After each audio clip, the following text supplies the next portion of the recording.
আমি বাম পাশে আজকে একটা স্ক্রিনশট শেয়ার করলাম, যে নতুন একটা স্ক্রিনশট নিয়েছি। এখানে আমি যে স্ক্রিনশটটা নিয়েছি এটা আমি আমার পেজ থেকে কালেক্ট করেছি। ফেসবুক পেজের মধ্যে ঢুকলে আপনারা ওখানে যে অ্যাড নামে যে অপশনটা আছে ওই অ্যাডে ক্লিক করলে ফেসবুক আপনাকে এরকম একটা ইন্টারফেস দেখাবে, অর্থাৎ আপনার প্রেজেন্ট যে কন্টেন্ট গুলো আছে সেই কন্টেন্ট গুলোর একটা স্ট্যাটিস্টিক্স সে দেখাচ্ছে যে কতজন মানুষের কাছে গিয়েছে এবং কতজন মানুষ এটাতে এঙ্গেজ হয়েছে। তো এইটা দ্বারা আমি এই স্ক্রিনশট দিয়ে একটা মেসেজ এখানে আপনাদের সাথে আজকে ক্লিয়ার করে রাখি, যে আমরা মার্কেটিং মানে বুঝি হয়তো কি যে বুস্ট করতে হবে আমাকে, আমার একটা পেজ আছে মানে এখন আমাকে সরাসরি বুস্টিং করতে হবে, বুস্ট না করলে কোনো বেচাকেনা নাই, এরকম একটা ধান্দা আমাদের মধ্যে আছে বা এরকম একটা আইডিয়া আমরা পেয়েছি মানুষের কাছ থেকে। তো আমি এখানে ওই আইডিয়াটাকে একটু চেঞ্জ করে দিচ্ছি, যে আপনি টাকা তখনই পড়াবেন, ফেসবুকে আপনি তখনই অ্যাড দিবেন যখন আপনার একটা প্রপার সিস্টেম থাকবে। ওই সিস্টেমটাই আমরা এখানে দেখাচ্ছি, যে বিভিন্ন ধাপে ধাপে কিভাবে আমরা একটা সিস্টেম তৈরি করতে পারি। সিস্টেম মানে শুধু এমন একটা ওয়েবসাইট বানালাম ব্যাস সিস্টেম হয়ে গেল, নট লাইক দ্যাট, ওরকম না। আপনার সিস্টেম মানে সেখানে আপনি কিভাবে একটা অফার বানাবেন, কিভাবে আপনি একটা পোস্ট লিখবেন, কি কি বিষয় মেনটেন করবেন, কিভাবে আপনার পার্সোনাল প্রোফাইল বানাবেন, আপনার ফেসবুক প্রোফাইলটা সাজাবেন, প্রত্যেকটা জিনিস আসলে এটার সাথে লিঙ্ক, সবকিছু এক একটার সাথে একটা যুক্ত। যেমন আমি সেশনগুলো যেখানে আজকে যেটা শেষ করি সেটা দেখা যায় যে পরের সেশনটা আমি ঠিক ওই জায়গা থেকে শুরু করছি, কারণ সবগুলো একটার সাথে আরেকটা এইভাবেই যুক্ত। তো এইখানে যে কন্টেন্টগুলো আমি দেখালাম এই কন্টেন্টগুলো আমাকে একটা মেসেজ দিচ্ছে কি এই কন্টেন্টটা অর্গানিক ভাবে, এটা সব আছে ফ্রি, ফ্রি যে পোস্টগুলো আছে আমার, মানে আমি যেটা অর্গানিক ভাবে লিখেছি সেই পোস্টগুলো, এগুলো কোনো অ্যাডেড কন্টেন্ট না। তার মানে একটা কন্টেন্ট যদি অর্গানিক ভাবে কোনো টাকা খরচ করা ছাড়াই কিছু মানুষের কাছে ভালো লেগে থাকে, তাহলে আমি যদি এটার পিছনে এখন টাকা খরচ করি তাহলে আরো বেশি মানুষের ভালো লাগবে, নর্মাল সেন্সে তাই বলে। তো এটাই হচ্ছে আমাদের ফিলোসফি হওয়া উচিত, বা এটাই মূলত যারা একটু মার্কেটিং বোঝে তারা আপনাকে হয়তো এই জিনিসটাই পরামর্শ দিবে। আপনি আগেই টাকা বুস্ট করবেন না বা পেইড মার্কেটিং এ যাবেন না যতক্ষণ না আপনার কাছে কিছু উইনার, যেটা অনেকে বলে যে উইনার প্রোডাক্ট বা উইনিং প্রোডাক্ট বলে থাকে, ঠিক এরকম হচ্ছে যে উইনিং ক্রিয়েটিভ আপনার কাছে কিছু থাকতে হবে। আপনি কোন পোস্টের পিছনে অ্যাড দিবেন, কোনটার পিছনে আপনি টাকা ঢালবেন, তার জন্য আপনাকে আগে কিছু অর্গানিক ভাবে পোস্ট করে মানুষকে দিতে হবে। মানুষ দেখুক অর্গানিক ভাবে কারা এই পোস্টের সাথে এঙ্গেজ হচ্ছে। এই বিষয়গুলো নিয়ে আমরা সামনের দিকে আরো বিস্তারিত জানবো। তার মধ্যে আমরা আমাদের আজকে সেশনটা শুরু করি। আমাদের এই সপ্তাহের লক্ষ্য ছিল কি, আমি গতকালকে ওই স্লাইডটা লিখেছিলাম, আজকে রাখলাম, যে আমরা আসলে ফেসবুক অ্যাডটাকে অনেকে লটারি মনে করে থাকি, কিন্তু আসলে ফেসবুক অ্যাড কোনো লটারি না, যে অনেকের লটারি লেগে যাচ্ছে বলে সে অ্যাড থেকে দুমায় সেল পাচ্ছে আমি পাচ্ছি না, এরকম না ব্যাপারটা। ফেসবুক অ্যাড কিভাবে কাজ করে এটা আপনাকে বুঝতে হবে, আর এটা বুঝবেন আপনি তখনই যখন আপনার একটা স্ট্রং, খুব শক্তিশালী একটা অর্গানিক ফাউন্ডেশন থাকবে। যেমন আমি একটু আগে যে স্ক্রিনশটটা শেয়ার করলাম, এখান থেকে আমি আসলে ফেসবুক আমাকে দেখাচ্ছে যে ভাই তোমার এই যে এই পোস্টগুলো এগুলো অর্গানিক ভাবে মানে ফ্রিতে মানুষ পছন্দ করতেছে, তুমি এগুলোর পিছনে টাকা ঢালো। এবং সাথে আমাদের একটা অটোমেটেড সিস্টেম থাকতে হবে, অর্থাৎ আমার পোস্টটা তো মানুষ পছন্দ করলো। যেমন আমি যদি এরকম ভাবে বলি, আমি একটা পোস্ট দিলাম, ধরলাম যে এই পোস্টটা 1 লাখ মানুষের কাছে চলে গেছে, ভাইরাল হয়ে গেছে। 1 লাখ মানুষের কাছে গেলে ওখান থেকে আমি মিনিমাম 100 মেসেজ পাবো, ধরলাম জাস্ট 100 মেসেজ পাইলাম। 100 মেসেজ আমি কিভাবে সামলাবো? আমার কি ওই ক্যাপাসিটি আছে? আমি কি একা 100 মেসেজ রিপ্লাই দিতে পারবো? আর রিপ্লাই দেওয়া তো মানে এরকম না যে একজন হাই দিল আমি হ্যালো দিলাম ব্যাস ক্লোজ। সে তো আমার কাছে কোনো প্রোডাক্ট কেনা বা আমার সার্ভিস সম্পর্কে সে জানতে চাইবে, তাহলে মানে ওখানে আমাদের একটা চ্যাটিং হবে। তো 100 মেসেজ মানে 100 মানুষ, যেহেতু 1 লাখ মানুষের কাছে আমি রিচ পেয়েছি, তো ওই 1 লাখ মানুষের কাছে রিচ পাওয়া আর অ্যাড দিয়ে অত মানুষের কাছে যাওয়া তো একই ব্যাপার। তো আপনি যে কোনো ভাবে হলেও কি অ্যাড দিলেন অথবা ফ্রি ভাবে আপনি 1 লাখ মানুষের কাছে একটা কন্টেন্ট পৌঁছে দিয়েছেন। ওখান থেকে কিছু মানুষ আপনাকে মেসেজ দিবে, আপনার কাছে আপনার সাথে কনভারসেশন করতে চাইবে, ওটা আপনি কিভাবে সামলাবেন? আপনার কি ওরকম কোনো সিস্টেম আছে? ওই সিস্টেমটাকে আমরা বলতেছি যে আমাদের একটা অটোমেটেড সিস্টেম। আর এই সিস্টেম বিল্ড করার জন্যই আমরা এই 6 সপ্তাহের একটা জার্নিতে আছি। আমাদের আজকে সেশনে থাকবে মূলত যে প্রফিট ফানেল। আমরা ফানেল সম্পর্কে জানবো। এই ফানেলটা আসলে পার্থক্য তৈরি করে দেয়, যে রাস্তার পাশে যেমন ফুটপাতে যেমন হকাররা থাকে, ঠিক ফেসবুকের মধ্যেও কিছু পেজ বা ম্যাক্সিমাম পেজ, আমি এটাই বলতে পারি যে আমাদের দেশের বেশিরভাগ, এটা খুবই দুঃখজনক আমাকে বলতে হচ্ছে, বাট এটাই রিয়ালিটি, যে বেশিরভাগ ফেসবুক পেজগুলো আসলে ডিজিটাল হকার হয়ে থাকে। তারা কখনোই একটা প্রফেশনাল বিজনেস বলি বা ব্র্যান্ডের পর্যায়ে আসলে যেতে পারে না, কারণ ওরা শিখতে চায় না যে কিভাবে একটা সিস্টেম বিল্ড করতে হয়, বা মেসেঞ্জারের মধ্যে পড়ে আছে ওটার বাইরে তারা আর কিছু আছে ওর বাইরে, মানে যে একটা ব্যাংক যেমন কোর ব্যাংক বলে যে একটা ব্যাপার আছে, ঠিক অনেকটা ওরকম ওরা জানতে চায় না যে কোর বাইরে যে একটা দুনিয়া আছে, এটা বললেই তারা অনেকটা খেপে যায়। তো এই সেশনের মানে আমাদের আজকের সেশনের থিমটা হচ্ছে যে আমরা চ্যাট অপারেটর নয়, আমরা আসল বিজনেস ওনার। আমরা ওটা দেখবো যে, বা ওটা আমরা প্রমাণ করবো যে আমরা শুধু চ্যাটিং করার জন্য বসে নেই, আমরা বিজনেস করতেছি, মানে বিজনেসের মতো বিজনেস করতে হবে। এবং আমাদের সিস্টেম বিল্ডিং পার্টে আজকে থাকবে ডিজিটাল শোরুম। এ সম্পর্কে আমরা কিছুটা জানবো। গত সেশনে আমরা ডোমেইন হোস্টিং সম্পর্কে জেনেছিলাম, আজকে আমাদের তার পরের পর্বটায় আসে যে ডোমেইন আছে, হোস্টিং আছে, এখন আমার আসলে একটা শোরুম দরকার। এবং সেটা আসলে কোনো ফিজিক্যাল শোরুম না, এটা আসলে ডিজিটাল শোরুম, অর্থাৎ ইন্টারনেটে। মার্কেটিং কি এটা গত সেশন থেকে আমি আজকে আবার তুলে নিয়ে এসেছি, কারণ এই জিনিসগুলো আমাদের আসলে লাগবে। আর মার্কেটিং বলতে আসলে আমি মার্কেটিং সপ্তাহে যা যা শেখাচ্ছি এর কিছু কিছু বিষয় আপনারা দেখবেন যে আমি সেই শুরুর সপ্তাহ থেকে আপনাদেরকে টুকটাক করে সবকিছু দিয়ে রেখেছি। ওই জিনিসগুলো আসলে কি হচ্ছে যে মার্কেটিং সপ্তাহে এসে একটার সাথে একটা যুক্ত হচ্ছে। আমি টুকটাক করে অংশগুলো দিয়ে দিয়েছি, ওগুলো এখন আসলে একটার সাথে একটা যুক্ত করার পালা। তো মার্কেটিং কি এই প্রশ্নের উত্তর আমরা গত সেশনে শিখেছিলাম যে মার্কেটিং হচ্ছে মানুষের অ্যাটেনশন পাওয়া। এখানে যদি আমি একটা একটা গল্প শেয়ার করি, তো ফেসবুক কিভাবে মানুষের অ্যাটেনশনটা পায়, কারণ আমাদের কাছে আসলে কি মডেল হিসেবে ওটাই থাকবে, হয় ফেসবুক, আর না হলে এর বাইরে যদি আরো কোনো বড় প্ল্যাটফর্ম থাকে তাহলে তাদেরকে আমরা টেনে নিয়ে আসবো শেখার জন্য। তো ইন্টারনেটে বা পৃথিবীর মধ্যে সবচেয়ে বড় মনোপলি দুইটা আছে, একটা গুগল আর একটা ফেসবুক। তো মনোপলি মানে আপনারা বুঝেন যারা একসাইটে বিজনেস করে ওনাদেরকে আসলে দাঁড়াতে দেয় না। তো ওদের পলিসি ওভাবেই চলে। তো ফেসবুকটাকে আমরা নিতে পারি, যেহেতু গুগলের পুরো আলাদা একটা সেক্টর, গুগলটাকে আমরা নিচ্ছি না, আমরা ফেসবুকটাকে নিয়েই ওদের মার্কেটিং পলিসি দেখতে পারি, কারণ ফেসবুকই হচ্ছে আমাদের মার্কেটিং এর মেইন অস্ত্র হবে, আমারও আপনারও যারা বাংলাদেশ কেন্দ্রিক বিজনেস করতেছি আমাদের মেইন প্ল্যাটফর্মটা আসলে ফেসবুক, কারণ আমাদের সবারই কমন অডিয়েন্স এইখানে রয়েছে। এই প্ল্যাটফর্ম থেকে আমরা তাদের অ্যাটেনশন কিভাবে পাবো, এটা বুঝতে গেলে আমাদেরকে এটাও জানতে হবে যে ফেসবুক কিভাবে আমাদের অ্যাটেনশন পাচ্ছে। কারণ আমরা ফেসবুকে ঢুকছি কি জন্য, রিলস দেখতে, মানুষের কাছে বিনোদন নিতে বা ফ্রেন্ড সার্কেলের খবর নিতে যাইতেছি। কে জিনিস কেনার জন্য ফেসবুকে ঢোকে? কেউ আসলে জিনিস কেনার জন্য ফেসবুকে মূলত ঢোকে না, সবাই বিনোদনের জন্য যায়। তো ওই বিনোদনের জন্য আমি যাচ্ছি, এর মধ্যে থেকে ফেসবুকের মধ্যে আবার কি করতেছে ফেসবুক নিজে, বা যারা অ্যাডভার্টাইজমেন্ট দিচ্ছে বা যারা মার্কেটার আছে তারা আমাদের অ্যাটেনশন গ্রাব করতেছে। ওরা কিভাবে পারছে? ফেসবুক কি করে, আপনারা লাস ভেগাসের নাম শুনে থাকবেন, আমেরিকার একটা বড় শহর লাস ভেগাস, এবং যেটা জুয়ার জন্য, ক্যাসিনো ব্যবসা বা জুয়া এগুলোর জন্য বিখ্যাত। ওইখানে যেটা হয়ে থাকে, ক্যাসিনো বা জুয়া এগুলোতে কিছু মানুষজন থাকে যারা আসলে কি যে, মানে ভাগ্য না ঠিক, ওরা কিছু কিছু জিনিস যেন বোঝে যে কোন জিনিসটা আসলে কাজে দেয়। জুয়া জিনিসগুলোর সাথে আপনারা হয়তো কিছু কিছু জিনিস জেনে থাকবেন যে ওখানে বেশ ভালো রকমের কিছু ব্যাপার কাজ করে, যে কোনটা কাজে দেয় কোনটা কাজে দেয় না, মানুষ কিভাবে জুয়ায় জেতে। তো ফেসবুক কি করে, ফেসবুক বা ফেসবুকের মতো যে সমস্ত সোশ্যাল প্ল্যাটফর্ম গুলো আছে যারা একটা একটা কম্পিটিশনে আছে, যেমন ফেসবুক বলতে পারি, টুইটার বলতে পারি, বা এই ধরনের প্ল্যাটফর্ম যেগুলো আছে, ইনস্টাগ্রামও আছে, যদিও সবগুলো ফেসবুকের প্ল্যাটফর্ম, ইনস্টাগ্রাম এগুলা। তো ওরা কি করে যে এরকম জুয়ারিদেরকেও তারা ধরে নিয়ে আসে, বা ইঞ্জিনিয়ারদের তারা নিয়ে আসে, যেসব ইঞ্জিনিয়াররা মানুষের এই যে সাইকোলজি কিভাবে কাজ করে, বিশেষ করে জুয়ারিদের কথা যেহেতু আমি বললাম, ওদের কথাটা আজকে টানি। তো ওদেরকে নিয়ে আসে, নিয়ে আসার পরে তারা ওদের সাথে বসে, তাদের যে ইঞ্জিনিয়ার আছে তারা একসাথে বসে এখন প্ল্যান করে যে কিভাবে আমাদের এই প্রোডাক্টটাকে আরো বেশি অ্যাডিকটিভ করে তোলা যায়। তার মানে এখন একজন মানুষ আমার এই অ্যাপটা ধরেন যে ইনস্টল করলো, ওকে আমার এখানে ধরে রাখতে হবে। সে কিভাবে শুধু আমার প্রোডাক্টটা ইউজ করবে, এর জন্য আমি আর কি কি ট্রিক্স নিতে পারি। তো ফেসবুক ওই লেভেল পর্যন্ত গেছে, এবং এটা আমার কথা না, এটা আপনারা বিভিন্ন জায়গাতে পাবেন। এবং হুকড নামে একটা বই আছে, ওই বইয়ের মধ্যে রাইটার আসলে অনেক কিছু দেখিয়েছেন যে কিভাবে এই ধরনের ডিজিটাল প্রোডাক্ট গুলোতে মানুষকে হুকড বলতে আটকে রাখা যায় বা ধরে রাখা যায়। তো মানুষের অ্যাটেনশন পাওয়াটাই বর্তমান সময়ে সবচাইতে দামি জিনিসটা হচ্ছে মানুষের অ্যাটেনশন। কারণ চারদিকে এত কিছু, এত প্ল্যাটফর্ম, এত কিছু, যে এর মধ্যে থেকে একজনের অ্যাটেনশন আমি পাচ্ছি, তার মানে আমি বিরাট কিছু পেয়ে গেছি। প্রতিটা প্ল্যাটফর্ম এখন মারামারি করতেছে হচ্ছে এই জিনিসটা নিয়ে, যে কে কার অ্যাটেনশন কতক্ষণ ধরে রাখতে পারে। কারণ ফেসবুক আমাকে যদি 10 সেকেন্ড ধরে রাখতে পারে, 10 সেকেন্ডের মধ্যে সে আমাকে কোনো একটা অ্যাড দেখাই দিবে। আমার হয়তো ভালো লাগে, আমি কোনো ট্রাভেল ব্লগ দেখতেছি বা কারো রিলস দেখতেছি, ওই রিলসের মধ্যে আমার অ্যাড দিয়ে দিচ্ছে।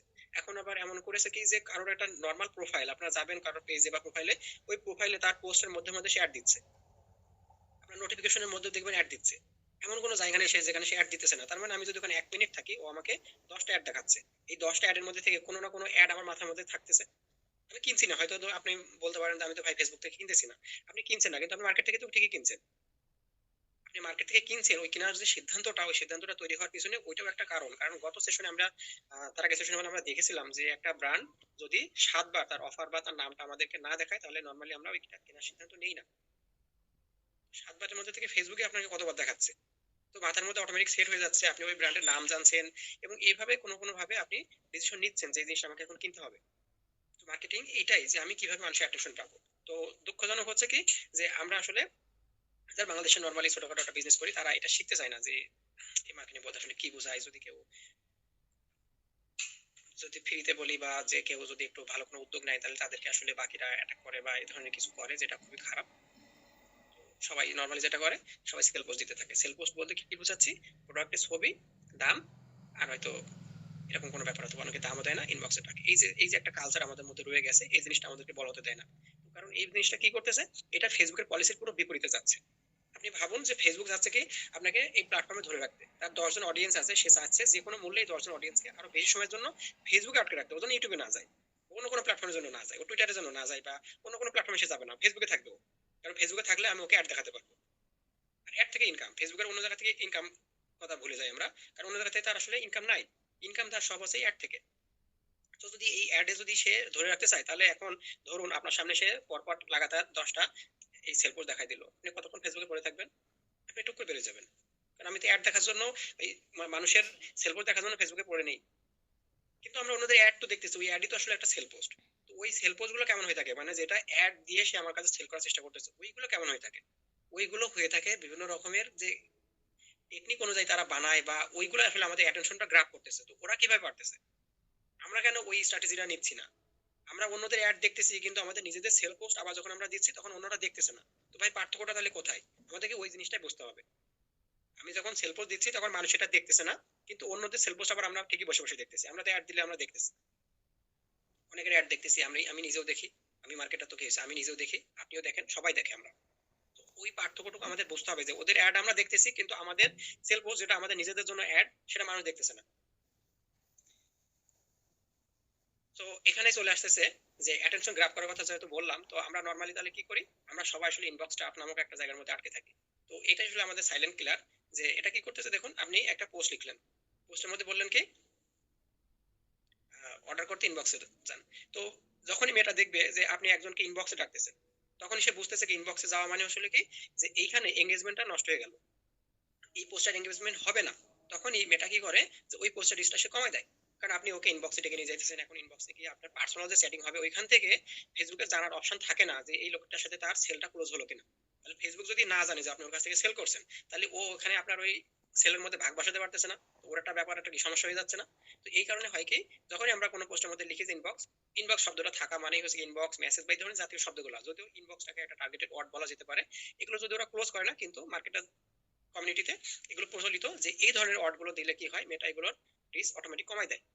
সো আপনি ইনবক্স করতে বলতেছেন মানে হচ্ছে কি আপনি নিজে নিজের পোস্টের এঙ্গেজমেন্ট নষ্ট করে দিচ্ছেন। এই পোস্টটা বেশি মানুষের সামনে যাবে না, আপনার কন্টেন্ট যত ভালোই হোক না কেন, দেখা যাবে কি ইনবক্স করার কারণে ওটা রিস্ক কমে যাইতেছে। হ্যাঁ, কন্টেন্টটা যদি অন্য লেভেলের হয়ে থাকে, খুব ভালো হয়ে থাকে, তাহলে সেক্ষেত্রে হয়তো সে এমনিতেও রিস্ক পাবে। কিন্তু এই ধরনের ওয়ার্ড গুলো যখন আমরা সেল পোস্ট লিখি এবং সেল পোস্ট লিখে ইনবক্স করতে পারি, তখন এটা রিস্ক অটোমেটিক কমে যাচ্ছে। কিন্তু আমরা এটাই কাজ বারবার করি, যে সবাইকে ইনবক্সে ডেকে নিয়ে চেষ্টা করি। আবার উল্টা হচ্ছে কি, আমি যখন কাউকে ইনবক্সে নিয়ে যাচ্ছি তখন হচ্ছে কি আমার এক সময় নষ্ট হচ্ছে, বারবার সবাইকে একই মেসেজ দিতে হচ্ছে, যেটা আমি একদম শুরু থেকে কভার করার চেষ্টা করেছি। এই যে সময় যেন নষ্ট করতে না হয়, তার জন্য আমরা কি করব, যত সম্ভব প্রশ্নের উত্তরগুলো আগে আমরা লিখে রাখবো। হয় কমন প্রশ্নগুলো, অথবা আমাদের বিজনেস পলিসি বানিয়ে আমরা একটা ডকের পলিসি বানিয়ে সেটার মাধ্যমে আমরা করতে পারি। যেটা আমার যদি একটা ওয়েবসাইট বা ওরকম বড় জিনিস নাও থাকে, তাও আমি নর্মালি গুগল ডকে একটা পলিসি বানিয়ে ফেলতে পারি। তারপরে অর্ডার ড্র তাও হয়, আমরা এত চেষ্টা করতেছি মেসেজে রিপ্লাই দিতে, দ্রুত করতে সবকিছু, তারপর দেখা যায় কি যে ভাই 5 মিনিট লেট হয়েছে, তো কাস্টমার চলে গেছে আরেক পেজে, সে অন্য পেজ থেকে অর্ডার দিল। তাদের এত ধৈর্য নাই, কারণ এখন বর্তমানে হিউজ কম্পিটিশন, অনেক কম্পিটিশন। আপনি 1 মিনিট দেরি করা মানে সে চলে যাবে। তাহলে আপনাকে এমন কোনো একটা সিস্টেম বানাতে হবে, হয় 10 জন আপনি মডারেটর রেখে দেন, নাহলে আপনাকে অটোমেটিক কোনো সিস্টেম বানাতে হবে যে আপনার হয়ে রিপ্লাই দিবে। কারণ আপনি তো সারাদিন অ্যাক্টিভ থাকতে পারবেন না, আপনার রাতে ঘুমাতে হবে, দিনে খাইতে হবে, আপনাকে প্রোডাক্ট আনতে যেতে হবে। তো কোনো না কোনো সময় তো ড্রপ হয়ে যেতে পারে, আপনার মেসেজ ড্রপ হওয়া মানে অর্ডার ড্রপ। এবং নেক্সট আরেকটা পয়েন্ট যেটা থাকে সেটা হচ্ছে অনিশ্চয়তা, যেটাকে আমরা বলি উইন্ডো শপার। উইন্ডো শপার কারা? আপনি 100 জনকে মেসেজ করলেন, কিন্তু এর মধ্যে থেকে দেখা যাবে যে 90% মানুষ, মানে 90 জন মানুষই শুধু দাম শুনে চলে গেছে।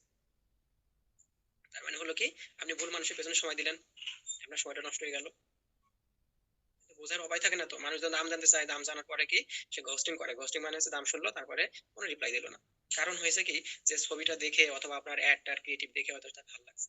যখন আমরা ফেসবুকে একটা মেসেজ ক্যাম্পেইন করি, মানে যারা অ্যাড দেয় তারাই সম্ভবত জানে, আপনি হয়তো ফেসবুকে একটা অ্যাড সেট করলেন এবং তার টার্গেট রাখলেন কি যে মেসেজ, আপনাকে মেসেজ দিবে। ওই মেসেজের মধ্যে থেকে কি হয়, কিছু মানুষ থাকে যারা মেসেজ করতে পছন্দ করে।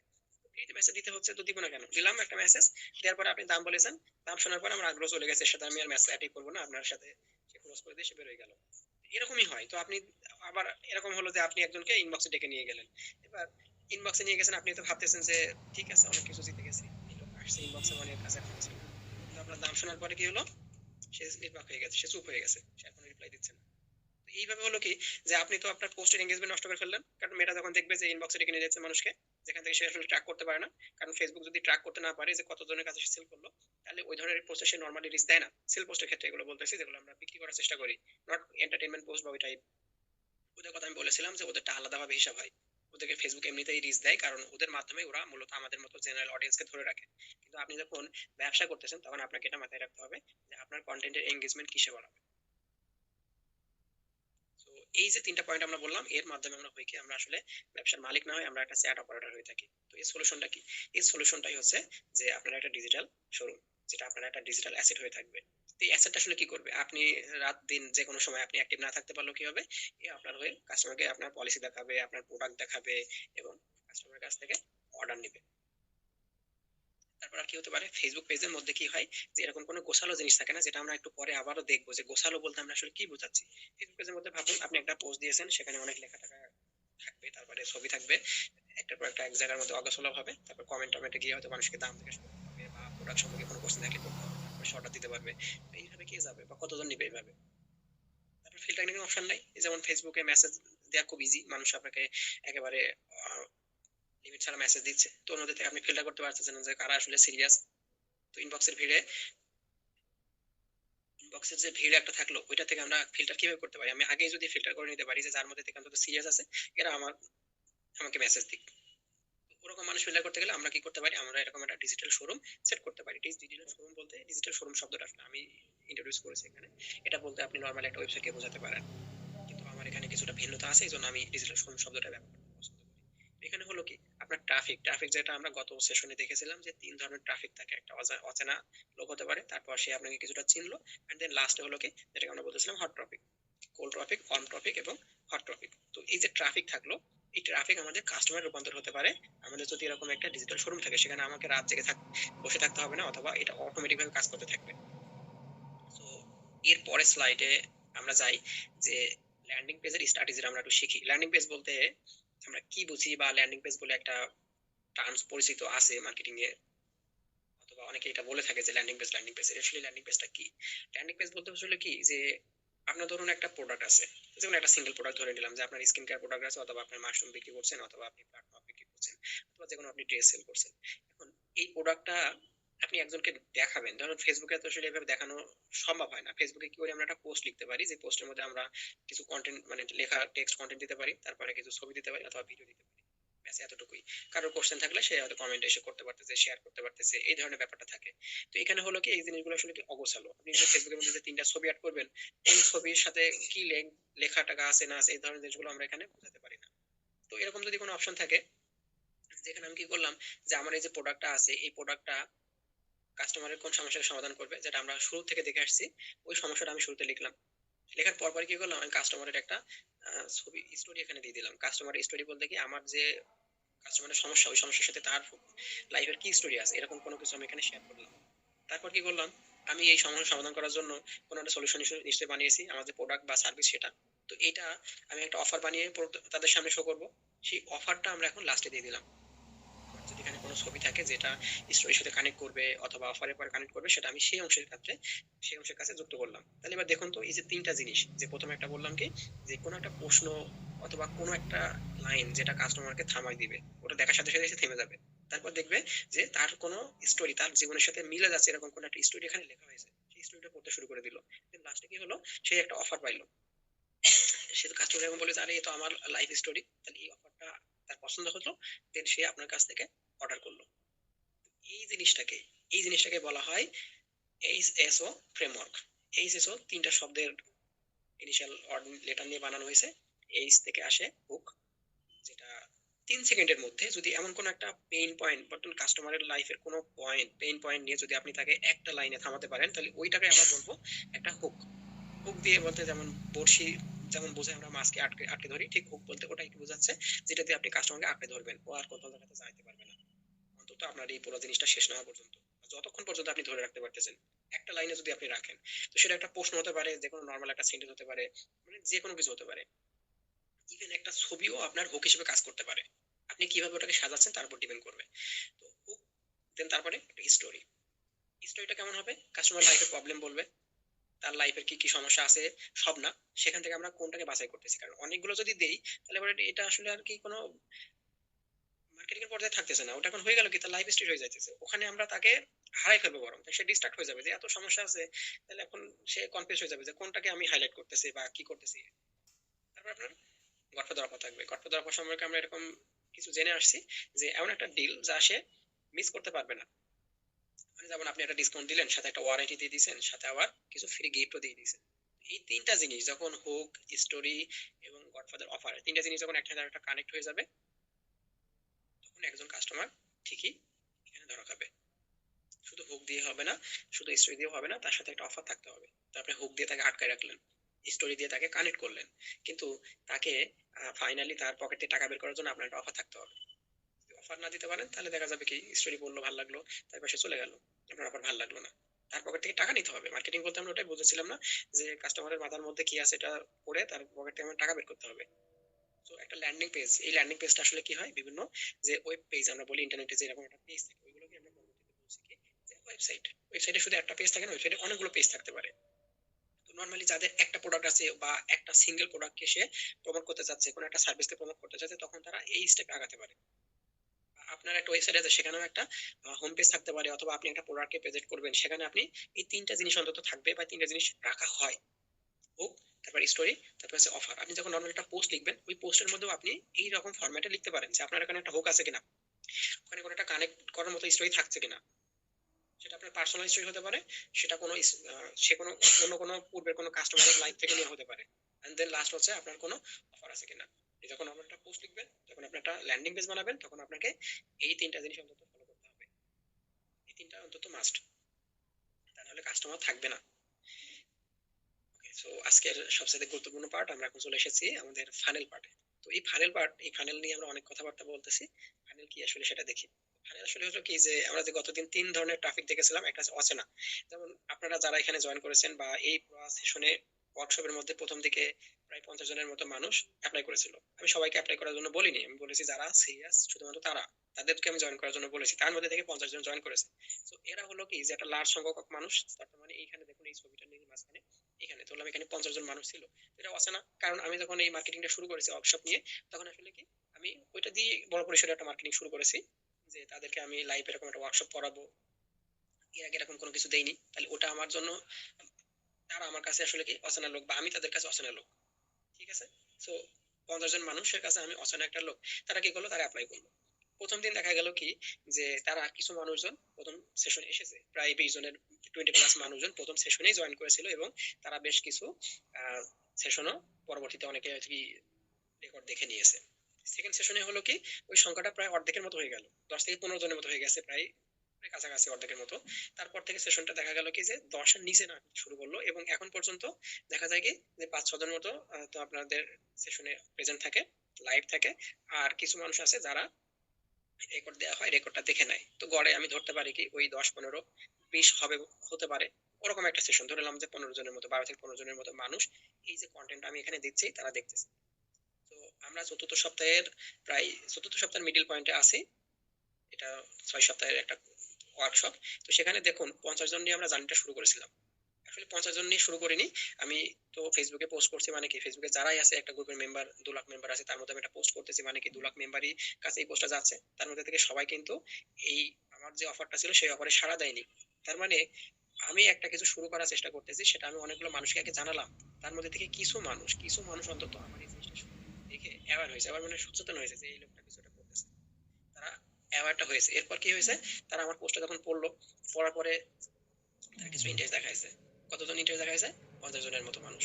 50 জন ইন্টারেস্ট দেখাইছে, তারপরে হয়েছে কি, যে কেউ কেউ আবার ইন্টারেস্ট দেখাইছে, মানে কি আমি যেটা ফর্ম দিয়েছি অ্যাপ্লাই করার জন্য, ওই ফর্ম পর্যন্ত তারা মানে ধরুন যে গিয়েছে। তারপরে তারা সিদ্ধান্ত নিয়েছে কি আমি কি এখানে অ্যাপ্লাইটা আসলে করবো, এই ওয়ার্কশপে যাব। তো সেখানে কনসিডারেশন করলো, এই 50 জন ধরলাম যে আমরা এখানে করলো। এখন এই যে সিরিয়ালে আমি এখানে আসতেছি, এবং আস্তে আস্তে দেখুন কি লোকের সংখ্যা কিন্তু কমতেছে। মানে শুরুতে একটা গ্রুপের মধ্যে যারা ছিল 2 লাখ মেম্বার, তারা আগে দেখলো, তারপরে 50 জন মানুষের কাছে হয়তো এটা আবার হয়েছে, ইন্টারেস্ট হয়েছে, কনসিডারেশন হয়েছে। এই যে সিস্টেম গুলো আমি বলতেছি, এটা আসলে একটা ফানেল। তো মার্কেটিং এর ভাষাতে এই ফানেলটা আসলে কিভাবে কাজ করে, তাহলে ফানেল মানে সেরকম, ধরুন আপনি একটা কন্টেন্ট বানিয়েছেন, এখন এই কন্টেন্টটা যখন কাস্টমার দেখবে, সেটা আপনার অ্যাড হতে পারে অথবা নর্মাল কন্টেন্ট হতে পারে। এটা কাস্টমার যখন দেখবে, দেখার পর কাস্টমার কি করবে, এই কন্টেন্টে ক্লিক করবে, অথবা মানে ক্লিক করবে বলতে কি, আপনার যদি কোনো ওয়েবসাইট থাকে, আপনি হয়তো ওয়েবসাইটে যে আপনার প্রোডাক্টটা দেখবে, অথবা আপনার কি বলছেন যে ইনবক্স করবে, আপনাকে ইনবক্স করবে। মানে মোট কথা, কাস্টমার আপনার কন্টেন্টটা দেখে শুরুতে কি করবে, যে সে হয়তো ক্লিক করলো বা আপনাকে মেসেজ করলো। 2 নম্বরে হলো কি, যে সে আপনার সাথে মেসেজ এসে চ্যাট করলো, চ্যাট করে আপনার সাথে কথাবার্তা বলার পরে তার কনভিন্স হয়ে সে কিনলো, অথবা আপনার ওই যে একটা ল্যান্ডিং পেজ বানানো আছে, সে ওই ল্যান্ডিং পেজে চলে গেছে। আপনি লিংক দিয়ে রেখেছেন যে প্রোডাক্টটা অর্ডার করতে এই পেজে যান, সে ওখানে গেছে, গিয়ে আপনার হুক দেখেছে, স্টোরি দেখেছে, অফার দেখেছে, দেখার পর ভালো লাগছে তার, সে এখন কনভিন্স হয়েছে যে এখন আমি নাম ঠিকানাটা দিয়ে দিব, যে আমি অর্ডার কনফার্ম করব। এই যে 3 ধাপে বললাম, এটা হলো একটা ফানেল। এই একই জিনিসটা দেখুন আমি ডান পাশে আরেকভাবে লিখে রেখেছি, সেটা হচ্ছে টোফু, মফু, বফু। এগুলো কি? মার্কেটিং এ এই সমস্ত জিনিস আপনারা যখন ক্যাম্পেইন করতে যাবেন তখন দেখবেন যে মার্কেটার আপনাদের এইসব জিনিস বোঝানোর চেষ্টা করতেছে যে এই টোফু, মফু, বফু বলে কিছু একটা আছে। তো এরা কারা? এরা হচ্ছে কি, যখন আমরা একটা কন্টেন্ট বানাচ্ছি, আমরা বলেছিলাম কি যে কাস্টমার আসলে মানে মার্কেটারদের যে বাইবেল আছে সেখানে কাস্টমারকে আমরা 3 ভাগে ভাগ করে রাখি। একটা হচ্ছে কোল্ড অডিয়েন্স বা কোল্ড ট্রাফিক। কোল্ড ট্রাফিক মানে আছে যারা আমাকে চিনেই না। যেমন আমি ফার্স্ট বললাম কি 2 লাখ মানুষের মধ্যে আমি একটা অফার দিয়ে দিলাম, কি আমি একটা পোস্ট দিয়ে দিলাম যে আমি একটা ওয়ার্কশপ নিব, 6 সপ্তাহের একটা ওয়ার্ক হবে। কি ওয়ার্কশপটা থাকবে কেমন? ফেসবুকে যারা বিজনেস করতেছে, বিজনেস অবস্থা থাকে, এটাকে আমি কিভাবে একটা সিস্টেম আনা যায় সেটা আমি শেখাবো। তো সেখানে আমি যখন জানালাম তখন হলো কি যে মানুষজন এরকম একটা নতুন কিছু একটা দেখে কিছু কিছু মানুষ ওটার সম্পর্কে অ্যাওয়ার হয়েছে, বা কিছু মানুষের কাছে হয়তো আমার যে হুকটা ছিল, যে শুরুতে শুরুতে আমি যে হুকটা ইউজ করেছিলাম, যে পোস্টে যেদিন আমি দিয়েছি সেই পোস্টে যে হুক ছিল, সেই হুক দিয়ে আমি হয়তো তাদেরকে কানেক্ট করার চেষ্টা করেছি। সবাই কানেক্ট হবে না, কারণ বড়শি ফেলালে সব মাছ আসলে ধরা দেয় না, কিছু কিছু মাছ অনেক চালাক থাকে, তারা আসে না। তো এখান থেকে ধরুন কিছু মানুষ আসছে, তার মানে এই যে শুরু পর্যায়ে আপনি আপনার অফার নিয়ে, আপনার প্রোডাক্ট হোক, অফার হোক, সেটা পুরাতন প্রোডাক্ট হতে পারে, নতুন প্রোডাক্ট হতে পারে, সেটা নিয়ে আপনি মানুষকে জানাচ্ছেন, সেটাকে বলা হয় অ্যাওয়ারনেস পর্যায়। আর এই অ্যাওয়ারনেস পর্যায়টাকে বলা হয়, এটাকে যদি আমরা সিরিয়ালি বলি তাহলে বলা হয় কি এটা ফানেলের ঠিক উপর পর্যায়ে। ফানেল বলতে একটা কাপের মতো, যেটা দিয়ে আমরা বিভিন্ন রকমের কাজ করে থাকি বাসা বাড়িতে। তো এখানেও ফানেলের মতো ওরকম দেখা যায়, যেখানে উপর থেকে বড় হয় এবং নিচে যত যাবে তত ছোট হতে থাকবে, এটা চোঙার মতো এইভাবে থাকতে থাকবে। তো টিওএফইউ, টোফু মানে হচ্ছে টপ অফ দা ফানেল, একদম ফানেলের উপরে যেই পর্যায়ে থাকবে কি অনেক মানুষ, মানে সবাই এখানে অচেনা মানুষজন থাকবে, আমাদের পরিচয় মানুষও থাকবে, তাদেরকে আমরা নতুন করে জানাচ্ছি, তাদেরকে আমরা সচেতন করতেছি যে এরকম একটা সার্ভিস নিয়ে আমি হাজির হয়েছি, আমি আমার উপস্থিতিটা জানান দিলাম যে আমি এরকম একটা ওয়ার্কশপ নিচ্ছি। এবার কি হলো, যে সেখানে সবাই ইন্টারেস্ট দেখালো না, মাত্র 50 জন মানুষজন ইন্টারেস্ট দেখিয়েছে। না, 50 জন না, আসলে আরো অনেক মানুষই সম্ভবত আমার ওই ফর্ম পর্যন্ত এসেছে। আমি যেখানে বলেছি যে ফর্মটাতে অ্যাপ্লাই করার জন্য, আমি ধরুন যে এই মার্কেটিং গুলো আমি কিভাবে করেছি, আমি এটা করলাম কি, আমার একটা নিজস্ব ফেসবুকের গ্রুপ আছে, সেই গ্রুপে আমি প্রথমত কিভাবে জয়েন করতে হবে তার বিস্তারিত লিখে পোস্ট করেছি, যেটা আমরা নর্মালি করে থাকি, আমাদের পেজে আমি পোস্ট দিই, দিয়ে আমরা অন্যান্য বিভিন্ন জায়গাতে শেয়ার করতে থাকি। তো অন্য জায়গা থেকে তো মানুষ এটা দেখবে, দেখার পর তারা কি করবে, ওই ক্লিক করে সে আবার এই ডিটেলস এর পেজে আসবে, যেটা আমরা বললাম কি যে ল্যান্ডিং পেজ অথবা আপনার ইনবক্স, সেই পর্যন্ত সে যাবে, জানার পরে যাওয়ার পরে কি করবে, সে আরো বিস্তারিত জানবে, জেনে তারপর সে কনভিন্স হবে। তো এই যে ধাপে ধাপে যখনই সে একজন একজন ইউজারকে যেতে হয়, তখনই সে কি হয়, কিছুটা ইন্টারেস্ট অনেকে হারিয়ে ফেলে। ধরুন ফার্স্ট অফ অল আপনার হুকটা দেখে তারা হয়তো নিজের সাথে সে কানেক্ট হয়েছে, স্টোরিটা দেখে ভালো লাগছে, তারপরে যখন আপনার অফারটা থাকলো, এই যে অফারটা আমি বললাম কি যে আপনার অগোছালো পেজটা থাকবে, সেটা থেকে আমি ওটাকে সিস্টেম বানাবো, এখানে আমি ওরকম কোনো গডফাদার অফার দেই নাই, ওরকম কোনো অফারই ছিল না। নর্মালি আমি জানানোর চেষ্টা করেছি যে নর্মালি কারা, কাদের পেইন পয়েন্ট আছে, যারা এর সাথে রিলেট করতে পারবে তারা এখানে জয়েন করবে। আমি ওরকম কোনো আমি অফার টফার কিছু দেইনি, জাস্ট নর্মাল পোস্ট দিয়ে আমি এটা করেছি। তো সেখানে হলো কি তাহলে, যে অ্যাওয়ারনেস পর্যায়ে আমি যখন জানালাম মানুষকে যেরকম একটা অফার আমি দিচ্ছি, তখন তারা প্রথমত সচেতন হলো, তারা আমার পোস্টটা পড়লো, আমার গ্রুপ পর্যন্ত কিছু মানুষ এসেছে, আসার পরে যখন তারা ফর্মে ক্লিক করেছে, ফর্মে ক্লিক করার পর দেখতেছে যে এখানে নাম টাম দিতে হবে, পেজের লিংক দিতে বলতেছে, আর অনেক কিছু দিচ্ছে, অনেকে ইন্টারেস্ট হারিয়ে ফেলেছে, বলে, এত কিছু দরকার নেই ভাই, পারবো না। তো অনেকে অনেকে ওখান থেকে চলে গেছে। এরপর কনসিডারেশন হয়তো লাস্ট অফ অল ফর্মটা জমা দেওয়া পর্যন্ত 50 জন মানুষকে পেয়েছি যে তারা এই ফর্মটা পর্যন্ত সাবমিট করেছে। তাহলে কি হলো, যে অ্যাওয়ারনেস পর্যায়ে ওইটাকে আমরা মার্কেটিং এর ভাষায় আরেকটা ওয়ার্ডে বলতে পারি, সেটা যে কাস্টমার আগ্রহ দেখায়, আমার কন্টেন্টের প্রতি আগ্রহ দেখাচ্ছে, মানে সে হয়তো লাইক করলো বা তার কোনো প্রশ্ন থাকলো সে জিজ্ঞাসা করলো, তার এত খুব ভালো লাগছে সে শেয়ার করে দিয়েছে। এগুলো হলো কি, যে সে আমার কন্টেন্টের সাথে এঙ্গেজ হচ্ছে, অ্যাওয়ার্ড জানালো, অ্যাওয়ার্ড জানার পরে সে আমার কন্টেন্টের লিংক টিং যেটা দেওয়া ছিল সেটা ক্লিক ক্লিক করে সে এঙ্গেজ। দেন বফু বা বটম অফ দ্য ফানেলে সে কি করবে, সে এখন কনসিডার করবে, সে সিদ্ধান্ত নিবে, এবং এই পদ্ধতিটাকে আমরা বলতে পারি কনভার্সন। কনভার্সন মানে কি হলো তাহলে, ট্রাফিক থেকে টাকা, ট্রাফিক মানে পকেট থেকে আমরা টাকা বের করে নিলাম। এখানে আমি এটা দেখাইনি, কারণ ওটা আমরা নেক্সট সেশনে দেখব, এবং যেটা আমাদের পঞ্চম সপ্তাহে থাকবে ওইখানে আমরা দেখব যে এই যে কাস্টমার যখন কনভার্ট হয়ে যাবে, কনভার্ট হয়ে যাবে বলতে কি, সে র্যান্ডম পাবলিক ছিল, অচেনা লোক ছিল, ওখান থেকে কি হলো, সে আমাদের ওয়ার্ম লিডে পরিণত হয়ে গেল, সে আমার কন্টেন্টের সাথে এঙ্গেজ হচ্ছে, তার মানে সে আমার অফারটা জানে। এরপর কি হলো, সে আমাদের হট লিডে পরিণত হলো। হট ট্রাফিক মানে হলো কি, সে টাকা বের করে বসে আছে, এখন আমাদের জাস্ট। এই যে কাস্টমার যখনই আপনার হট ট্রাফিক অথবা কনভার্সনে চলে গেল, কনভার্সন মানে তাহলে একজন র্যান্ডম পাবলিক তার পকেট থেকে টাকা বের করে নিয়ে তাকে আমাদের কাস্টমারে রূপান্তর করা, এই পার্টটাকে আমরা বলতেছি। এই যে পারচেজ এবং ইন্টেন্ট লেখা রয়েছে এই দুইটা অংশের জায়গাতে আমরা একটা ওয়ার্ড বসাতে পারি, সেটা হচ্ছে কি কনভার্সন। সে আমাদের কাস্টমারে কনভার্ট হয়ে গেল, যে একজন সিঙ্গেল আসলে এই হচ্ছে আমাদের আমাদের বলা যেতে পারে সম্মানিত কাস্টমার। তো এই লোকটার পকেট থেকে আমরা টাকা নিয়েছি, নিয়ে একে আমরা কাস্টমার বানাইছি, এটা হলো আমাদের কনভার্সন। এটা আমরা দেখবো পঞ্চম সপ্তাহে যে এই কনভার্সন।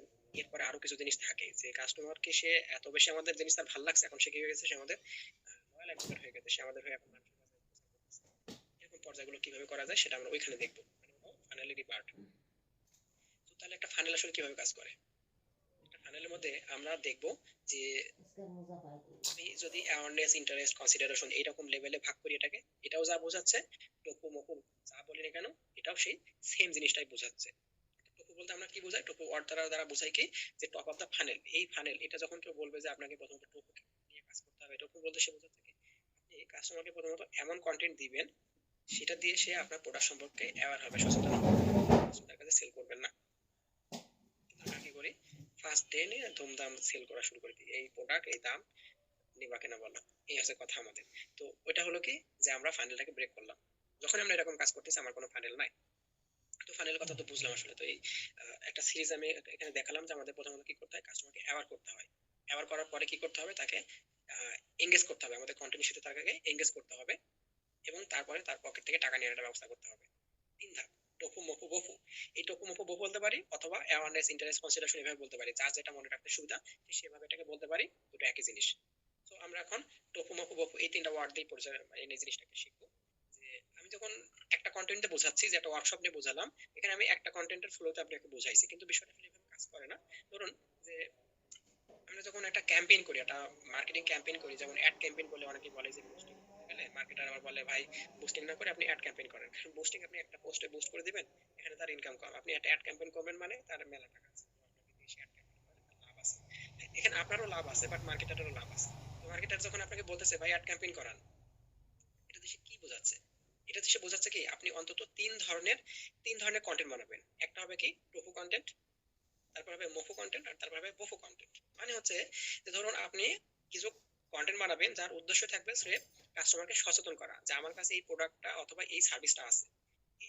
ওই সার্ভিসটা কি করে, কোনো একটা প্রবলেমকে সলিউশন দেয়, প্রোডাক্টটা কোনো একটা সমস্যার সমাধান দিচ্ছে, এটা আমরা কাস্টমারকে জানালাম, অ্যাওয়ার করলাম। তো এটা হলো কি ফানেল এলাকার উপর পর্যায়ে। এখন এই কন্টেন্টটা কি হলো, একটা ভিডিও রিলস হতে পারে, কোনো একটা ফটো দিয়ে কিছু লেখা কন্টেন্ট হতে পারে। তো আমরা এটাকে যখন বুস্ট করে দিলাম বা অর্গানিক ভাবে যখন আমরা এটা পোস্ট করে দিলাম, তখন কিছু মানুষের সামনে এটা যাবে। ধরলাম 10,000 মানুষের কাছে গেছে, 10,000 মানুষের মধ্যে থেকে কিছু মানুষ, অল্প কিছু মানুষ হবে এটার প্রতি ইন্টারাকশন দেখাবে, তারা অ্যাওয়ার হবে। সেকেন্ডে আমরা কি করব, আমরা দ্বিতীয় লেভেলে গিয়ে কন্টেন্ট বানাবো, যারা আমার এই পোস্টের প্রতি এঙ্গেজ হলো, শুধু তাদের জন্য। মানে ধরুন 10,000 মানুষের কাছে পোস্টটা গিয়েছে, তার মধ্যে থেকে ধরলাম কি 100 মানুষ এই পোস্টের প্রতি ইন্টারেস্টেড দেখাইছে, লাইক কমেন্ট এসব করেছে। তো যখন আমি সেকেন্ডে একটা কন্টেন্ট বানাবো, তখন ফেসবুক কেবল ওই 100 জনের কাছে এই পোস্টটা পাঠাবে, বাকি 10,000-এর যে রিচ হয়েছিল ওদের কাছে নর্মালি পাঠায় না। হ্যাঁ, কিছু পাঠাবে, তারপরে ওই 100 জন যারা থাকলো, যে আপনার আগের দিনের কন্টেন্টের সাথে ইন্টারেক্ট করেছে, ফেসবুক পরের দিন আপনি আরেকটা পোস্ট করলে ওই পোস্টটা ঠিক ওই 100 জনের মানুষের কাছে সে নিজ দায়িত্বে পৌঁছায় দেবে। ফেসবুকের জিনিসটা এইভাবে কাজ করে।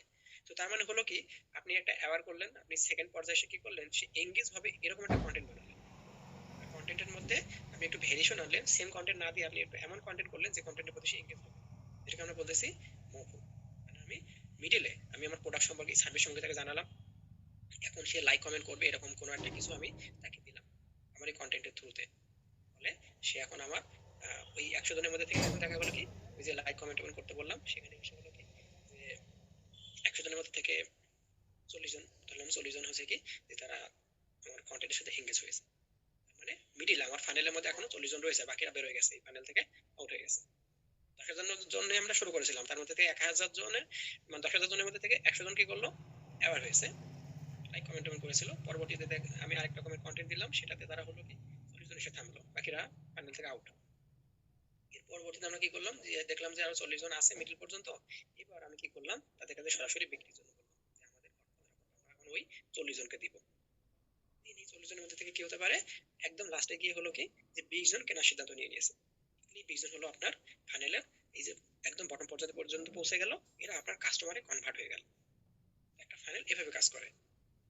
আপনার একটা প্ল্যান থাকবে, যে আপনি দুমদাম একটা প্রোডাক্ট নিয়ে জাস্ট যা মন চাইলো পোস্ট লিখে দিলাম, আর প্রত্যেকদিন একই জিনিস কপি পেস্ট করে সব গ্রুপে দিলাম, এভাবে হবে না বা এভাবে হয় না। যে কোনো একটা প্রোডাক্ট নিয়ে আপনাকে এই 3 লেভেলে ভাবতে হবে যে আমি অ্যাওয়ারনেস পর্যায়ে কাস্টমারকে কি দিব, এই প্রোডাক্ট সম্পর্কে আমি তাদেরকে আগে কিছু ইনফরমেশন দিব। এখানে আমি অবশ্যই তাকে ইনবক্সে রাখবো না, জীবনেও না। তাকে আমি বলতে পারি যে কমেন্ট করতে, শেয়ার করতে, ফ্রেন্ডদের সাথে শেয়ার করতে, কমেন্ট করতে, তারা কোনো প্রশ্ন থাকলে নিচে জিজ্ঞাসা করতে পারি। এই ধরনের জিনিস আমি তাকে দিতে পারি। কারণ আমি চাচ্ছি কি এটা যেন আরো বেশি মানুষের কাছে ছড়িয়ে যায়, আর যত বেশি ছড়াবে তার জন্য উপায় হচ্ছে কি এঙ্গেজ করা, মানে এঙ্গেজমেন্ট বাড়ানো। আপনি যত বেশি পোস্টে এঙ্গেজমেন্ট বাড়াতে পারবেন ওটা তত বেশি রিচ হবে। তো অ্যাওয়ারনেস পর্যায়ে আমাদের কন্টেন্টটা ধরনটা হবে এরকম। এখন অ্যাওয়ারনেস পর্যায়ে আমরা কয়টা কন্টেন্ট রাখবো? আমি একটাও রাখতে পারি, একাধিকও রাখতে পারি, এটা আপনার ইচ্ছার উপর ডিপেন্ড করতেছে। টপু বলতেই আমরা বুঝবো ফানেলের উপরের পর্যায়ে, যেখানে আমি শুধুমাত্র কাস্টমারকে অ্যাওয়ার করার জন্যই কন্টেন্ট দিব, কন্টেন্টের আর কোনো উদ্দেশ্য থাকবে না। 2 নম্বর পর্যায়ে থাকবে কি মিডল পর্যায়ে। মিডল পর্যায়টা হবে কি যে এখন আমি তাদেরকে এমন কন্টেন্টটা দিব যেটাতে সে এঙ্গেজ হবে।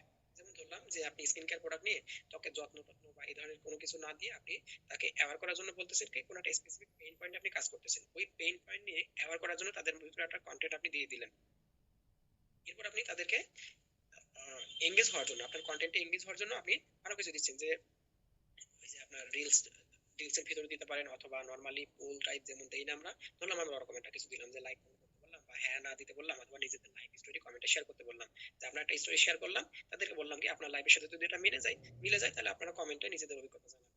তাহলে এখানে হলো কি সে এখন এঙ্গেজ হচ্ছে। যদি সে এঙ্গেজ হয় আসলে, তাহলে এটা মিডিল পয়েন্টে গেল। এখন এই মিডিল পয়েন্টে এসে আমরা কি করতে পারি? একটা কন্টেন্ট দিব না, আমি কিন্তু এখানে কয়েকদিন যাবত ভিন্ন ভিন্ন টাইপের কন্টেন্ট আমরা এখানে দিতে পারি। লাস্ট কি থাকবে? বহু বহু কন্টেন্টটা কি তাহলে? বহু কন্টেন্ট হবে কি এখন যারা মিডল পয়েন্টে এসে এঙ্গেজ হচ্ছে তাদের কাছে আমরা এখন কি করব? সেলের অফার দিব, আমাদের গডফাদার অফার যেটা ছিল অফার আমরা তাদেরকে আমার কাছে এই অফার আছে, আপনি প্রোডাক্ট নিতে চাইলে এখন অর্ডারের জন্য যা যা আপনার পলিসি আছে সেটা আপনি করতে পারেন। তো আপনাকে আপনার যে কোনো প্রোডাক্ট, আপনার যে কোনো একটা ক্যাম্পেইন এইভাবে 3টা স্টেপে ভেঙে নিতে হবে। তা না হলে আমরা যদি সরাসরি ওই সেল পর্যায়ে চলে যাই তাহলে হলো কি সে অচেনা লোক নাকি সে পরিচিত নাকি আমার রেগুলার কাস্টমার আমি কিছু দেখতেছি না, আমি একদম সব সময় অলরেডি অল টাইম যা করি সেরকম আমি সেল করার চেষ্টা করতেছি। তো সেল তো সবার জন্য কাজে দিবে না। আগে তার আপনার কন্টেন্টে দেখা লাগবে, তারপর আপনার সাথে এঙ্গেজ হওয়া লাগবে, তারপরে গিয়ে না সে সিদ্ধান্ত নিবে। কারণ একজন মানুষ অন্তত একটা বার তাকে কবার দেখাতে হয়? 7 বার। তো আমরা কাস্টমারের পকেটে টাকা বের করতে গেলে আমাদের ফানেল নিয়ে প্ল্যান করতে হবে। তো আপনাদের কাজ আজকে নিজেদের ফানেল ডিজাইন করা। ফানেল ডিজাইন করা বলতে কি আপনার প্রোডাক্ট নিয়ে আপনি আসলে কাস্টমারকে এই যে জার্নিটা, এটা কিন্তু একটা জার্নি। ফানেল মানে আসলে জার্নি, এবং কাস্টমার জার্নি বলে আরেকটা পার্ট আছে যেটা আমি পঞ্চম সপ্তাহে দেখাবো। ওই পার্টটা মিস করলে আসলে অনেক কিছু মিস হয়ে যাবে, ওটা আমি পরবর্তীতে রেখেছি। কাস্টমার জার্নি বলতে আমরা কি বুঝি। আর আজকে যেটা বললাম ফানেল, এই ফানেলটাও একটা কাস্টমার জার্নি বলা যেতে পারে। যে আপনার একটা কাস্টমার নিয়ে আপনার প্ল্যান কি? আপনি একটা প্রোডাক্ট ওর কাছে সেল করবেন একদিনে না, তাকে ফার্স্ট আপনি কিছু কন্টেন্ট দিবেন, অ্যাওয়ার করবেন। আমার যদি আমার ফানেলটা আমি এখানে আপনাদেরকে দেখাই, আমি আবারও বলি ওয়ার্কশপটা যে পোস্ট আমি গ্রুপে করেছি সেই গ্রুপে আপনারা পোস্টটা দেখেছেন, এটা দেখে আপনি অ্যাওয়ার হলেন যে এই লোক কিছু একটা করতেছে, এতটুকু এনাফ। আমি আপনাদেরকে অ্যাওয়ার করলাম, আপনারা আমার এখানে জয়েন করলেন। তো আমার ফানেলটা তাহলে কিভাবে কাজ করতেছে? আমার টপুতে কি ছিল? আমার টপুতে ছিল কি ওই কন্টেন্ট গুলো আমি যে নর্মালি পোস্ট করে করে আপনাদেরকে জানাচ্ছি যে আমি একটা ওয়ার্কশপ নিব। তাহলে আপনারা জানলেন, জানার পরে হলো কি এঙ্গেজ হওয়া। এঙ্গেজ হওয়া বলতে কি কিছু মানুষ আছে যারা কি বললো যে আমার ওই বিস্তারিত পড়লো, করে লিঙ্কে অ্যাপ্লাই করলো, করে আমার যে আমি যে হোয়াটসঅ্যাপ গ্রুপ রেখেছি সেই হোয়াটসঅ্যাপ গ্রুপে তারা অ্যাড করলো, তারপর তারা একটা দুটো করে দেখলো। এরপর এখানে কনসিডারেশন বা এরকম পার্ট আছে। নর্মালি ফানেল গুলো কিভাবে কাজ করে, এখানে মানুষজন যেটা করে থাকে এই ধরনের ক্ষেত্রে, এই ধরনের ওয়ার্কশপ বা সেশন ক্লাস ফ্রি যেসব জিনিসগুলো থাকে সেখানে করা হয় কি ফ্রিতে। শুরুতে আমি মানুষদেরকে আমরা জানালাম যে এরকম এখানে জয়েন করলে তারা ফ্রিতে কিছু জিনিস পাবে।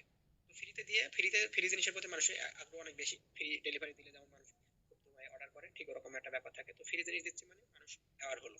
দেন পরবর্তীতে আমরা কি করলাম? তাকে এঙ্গেজ হওয়ার সুযোগ দিচ্ছি। সে আমার সাথে এঙ্গেজ হতে পারবে কিভাবে? সেখানে আমি আরো কিছু কন্টেন্ট দিলাম। দেন লাস্টে এই যে যেমন আমি এই যে এতগুলো সেশন নিয়ে নিয়েছি সবগুলো ধরুন যে ফ্রিতে আছে, তো এগুলোর মাধ্যমে আমি কি করতেছি? আমি তাকে ফ্রিতে কন্টেন্ট দিচ্ছি বা কিছু ভ্যালু দিচ্ছি, মানে এগুলো যদি তাদের কাছে ভ্যালুয়েবল মনে হয় তাহলে কি হবে? এর সাথে এঙ্গেজ হবে। এই যে এঙ্গেজ হওয়া বলতে কি আপনারা কাজ করতেছেন, আপনারা সেশন জয়েন করতেছেন, এটা এঙ্গেজমেন্ট। তো এই এঙ্গেজমেন্ট হওয়ার পরে এখন হবে কি আমার পারচেজ করার সময়, মানে আমি আপনাদেরকে দিয়ে পারচেজ করাবো, আমি আপনাদেরকে আমার গডফাদার অফার দিব, যে অফার দিয়ে আপনারা কি করবেন? আমার জিনিস কিনবেন। নর্মালি এগুলো এভাবে কাজ করে যে মানুষজন ব্যবহার করে ফ্রি জিনিস দিয়ে, তারপর তার ফানেলের ভিতরে মানুষদেরকে ঢুকায় নেয়। যত বেশি ফানেলের ভিতরে যত বেশি মানুষকে আমরা ঢুকাবো শেষের দিকে কাস্টমার হিসেবে বের হওয়ার সম্ভাবনা বেশি থাকবে। তো তারপর কি করবে? ফ্রি জিনিস দেওয়া হবে, জিনিস দেওয়ার পর লাস্ট এসে কি সে তার জিনিসটাকে প্রমোট করবে যে এই জিনিস আমার কাছে আছে এখন, এখন এগুলো কেন, এরকম ব্যাপার থাকবে। আমার এই ফানেলে বা আমার এই ওয়ার্কশপে আসলে ওরকম কোনো টার্গেট নাই, এটা ফুললি ফ্রিতে থাকবে, এখানে আমার ছেলে কোনো প্ল্যান আসলে নাই। আমি আমার ফানেলটা বললাম যেন আপনারা বুঝতে পারেন যে আপনারা আপনাদের ফানেলটা কিভাবে ডিজাইন করবেন।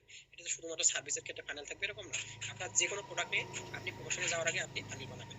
যে আমি ধরলাম যে আজকে আমি একটা যে অর্ডিনারি সেল করবো, তাহলে অর্ডিনারি সেল করতে গেলে কি হবে, ওখানে আমার একটা ফানেল থাকতে হবে। আমার অ্যাওয়ারনেস পর্যায়ে কি থাকবে, আমি 3 টাইপের কন্টেন্ট বানাবো। আমি প্রথমত টপু রাখবো, আমি মফু রাখবো, আমি বফু রাখবো, এই 3 টাইপের কন্টেন্ট থাকবে আমার, তবে গিয়ে আমার পোস্টিংটা শুরু হবে, এর আগে না।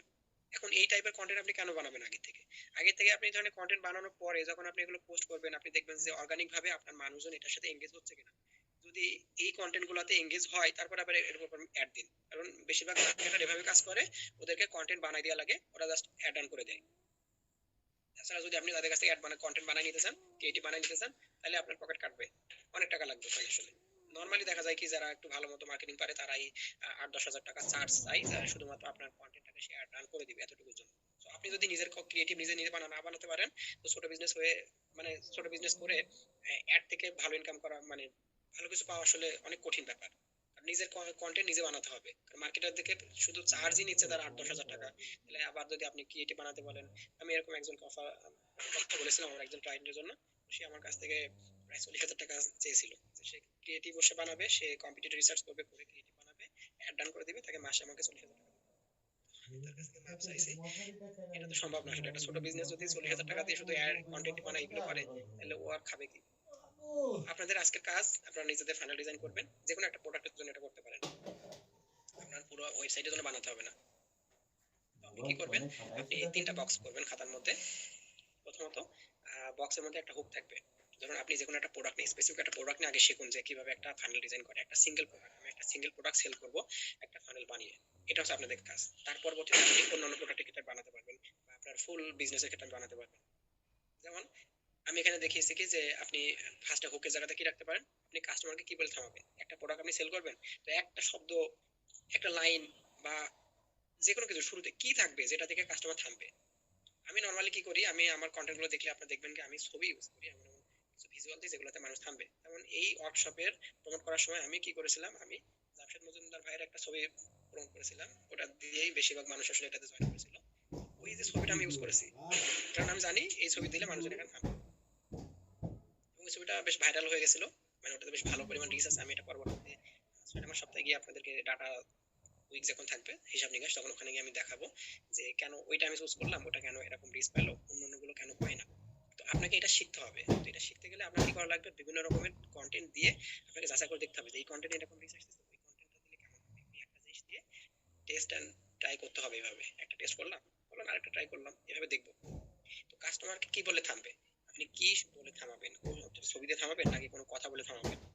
2 নম্বর বক্সের মধ্যে থাকবে যে আপনার যে প্রোডাক্টটা, ল্যান্ডিং পেজ শব্দটা আপনার ভুলে যান, আপনার ল্যান্ডিং পেজ সবার নাই, আপনারা জাস্ট এটা করবেন, হুক রাখবেন। দেন পরবর্তীতে আপনার প্রোডাক্ট নিয়ে 3টা প্রধান সুবিধা কি কি থাকবে, অথবা কাস্টমারের কোনো একটা প্রবলেম নিয়ে আপনি এখানে লিখুন যে কাস্টমার স্টোরি। আজকে মাশরুম, আমাদের যে মাশরুমের ভাইটা আছে, ও আজকে অনেক বেশ সুন্দর একটা পোস্ট লিখেছিল, আমি দেখলাম যে ওরা বা নিয়াসিনামাইড দিয়ে শারিয়ার ভাই একটা ভালো কন্টেন্ট শুরু করেছেন। কিন্তু ওখানে আসলে যে জিনিসটা আমি গ্যাপ দেখতে পাচ্ছি, সেটা হচ্ছে কি আপনারা কাস্টমার এন্ড থেকে লিখতেছেন না, আপনারা নিজেদের মতো করে তো আপনারা কন্টেন্ট দিচ্ছেন। ঠিক আছে, আমি বুঝলাম আপনারা ভালো কিছু দিচ্ছেন, কিন্তু ভাই আপনাদেরকে ভাবতে হবে কাস্টমারের জুতে পা রেখে।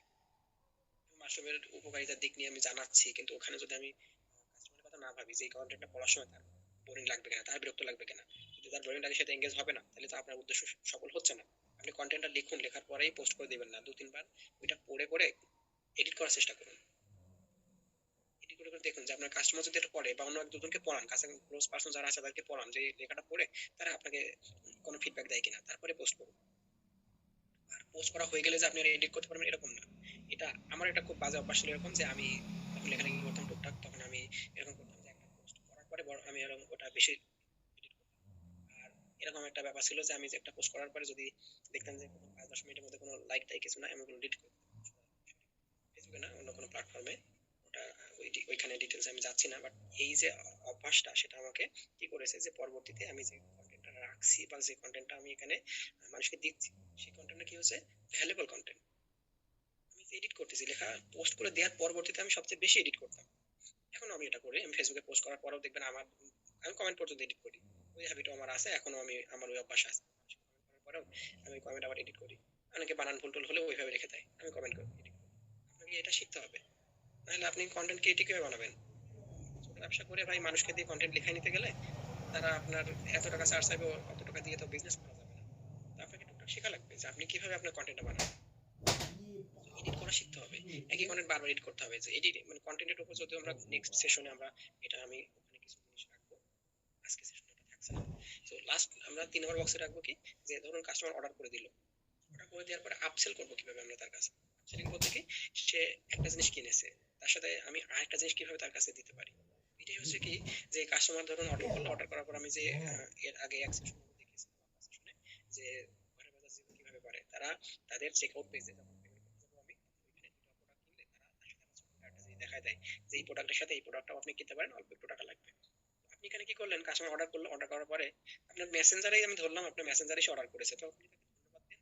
ধন্যবাদ দিয়ে জানান যে ভাই আরেকটা প্রোডাক্ট আমাদের কাছে আছে, এটা যেটা আমরা শোরুমে গেলে করে না, ব্র্যান্ডের শোরুম গুলোতে আপনি যান, আপনি একটা জিনিস কিনলে তার সাথে আরেকটা জিনিস ধরাই দেওয়ার চেষ্টা করবে, ভাই এটার সাথে এটা নিতে পারেন কিন্তু ম্যাচ করবে আপনাকে, এরকম। তো আপনি ওটা করতে পারেন, আপনি মেসেঞ্জারে শুধু আপনি ধন্যবাদ দিবেন না, আপনি তাকে বলবেন যে আপু এই প্রোডাক্টটা নিয়ে এসেছেন, এর সাথে কিন্তু এটা নিলে আমরা আপনি আর একটু ডিসকাউন্ট পাচ্ছেন, অথবা আপনার এই সুবিধা হবে, এরকম কোনো কিছু আপনাকে আগে থেকে বানাই রাখতে হবে যে এই প্রোডাক্টের সাথে আমি কোন প্রোডাক্টটা আপসেল করার চেষ্টা করবো। আপসেলিং মানে একটার সাথে আরেকটা প্রোডাক্টটা ধরিয়ে দেয়া। কাস্টমার বললাম না, কাস্টমার জানে না আপনার বিজনেস ইকোসিস্টেমে আপনি হচ্ছে গাইড, কাস্টমারকে গাইড করুন। তো এটা ফ্রেমওয়ার্কের মধ্যে আপনারা লিখতে পারেন যে এখানে 3টা বক্স আমি করে রেখেছি, এরকম করে বানাতে পারেন যে শুরু অংশে থাকবে কি আপনার হুক, এর মাঝখানে অংশে আপনার প্রোডাক্ট নিয়ে আপনি 3টা সলিড পয়েন্ট লিখুন, অথবা কাস্টমারের কোনো স্টোরি থাকলে সেটা লিখুন। আপনার নিজের গল্প হতে পারে, অথবা কাস্টমারের কোনো গল্প হতে পারে, রিয়েল গল্প।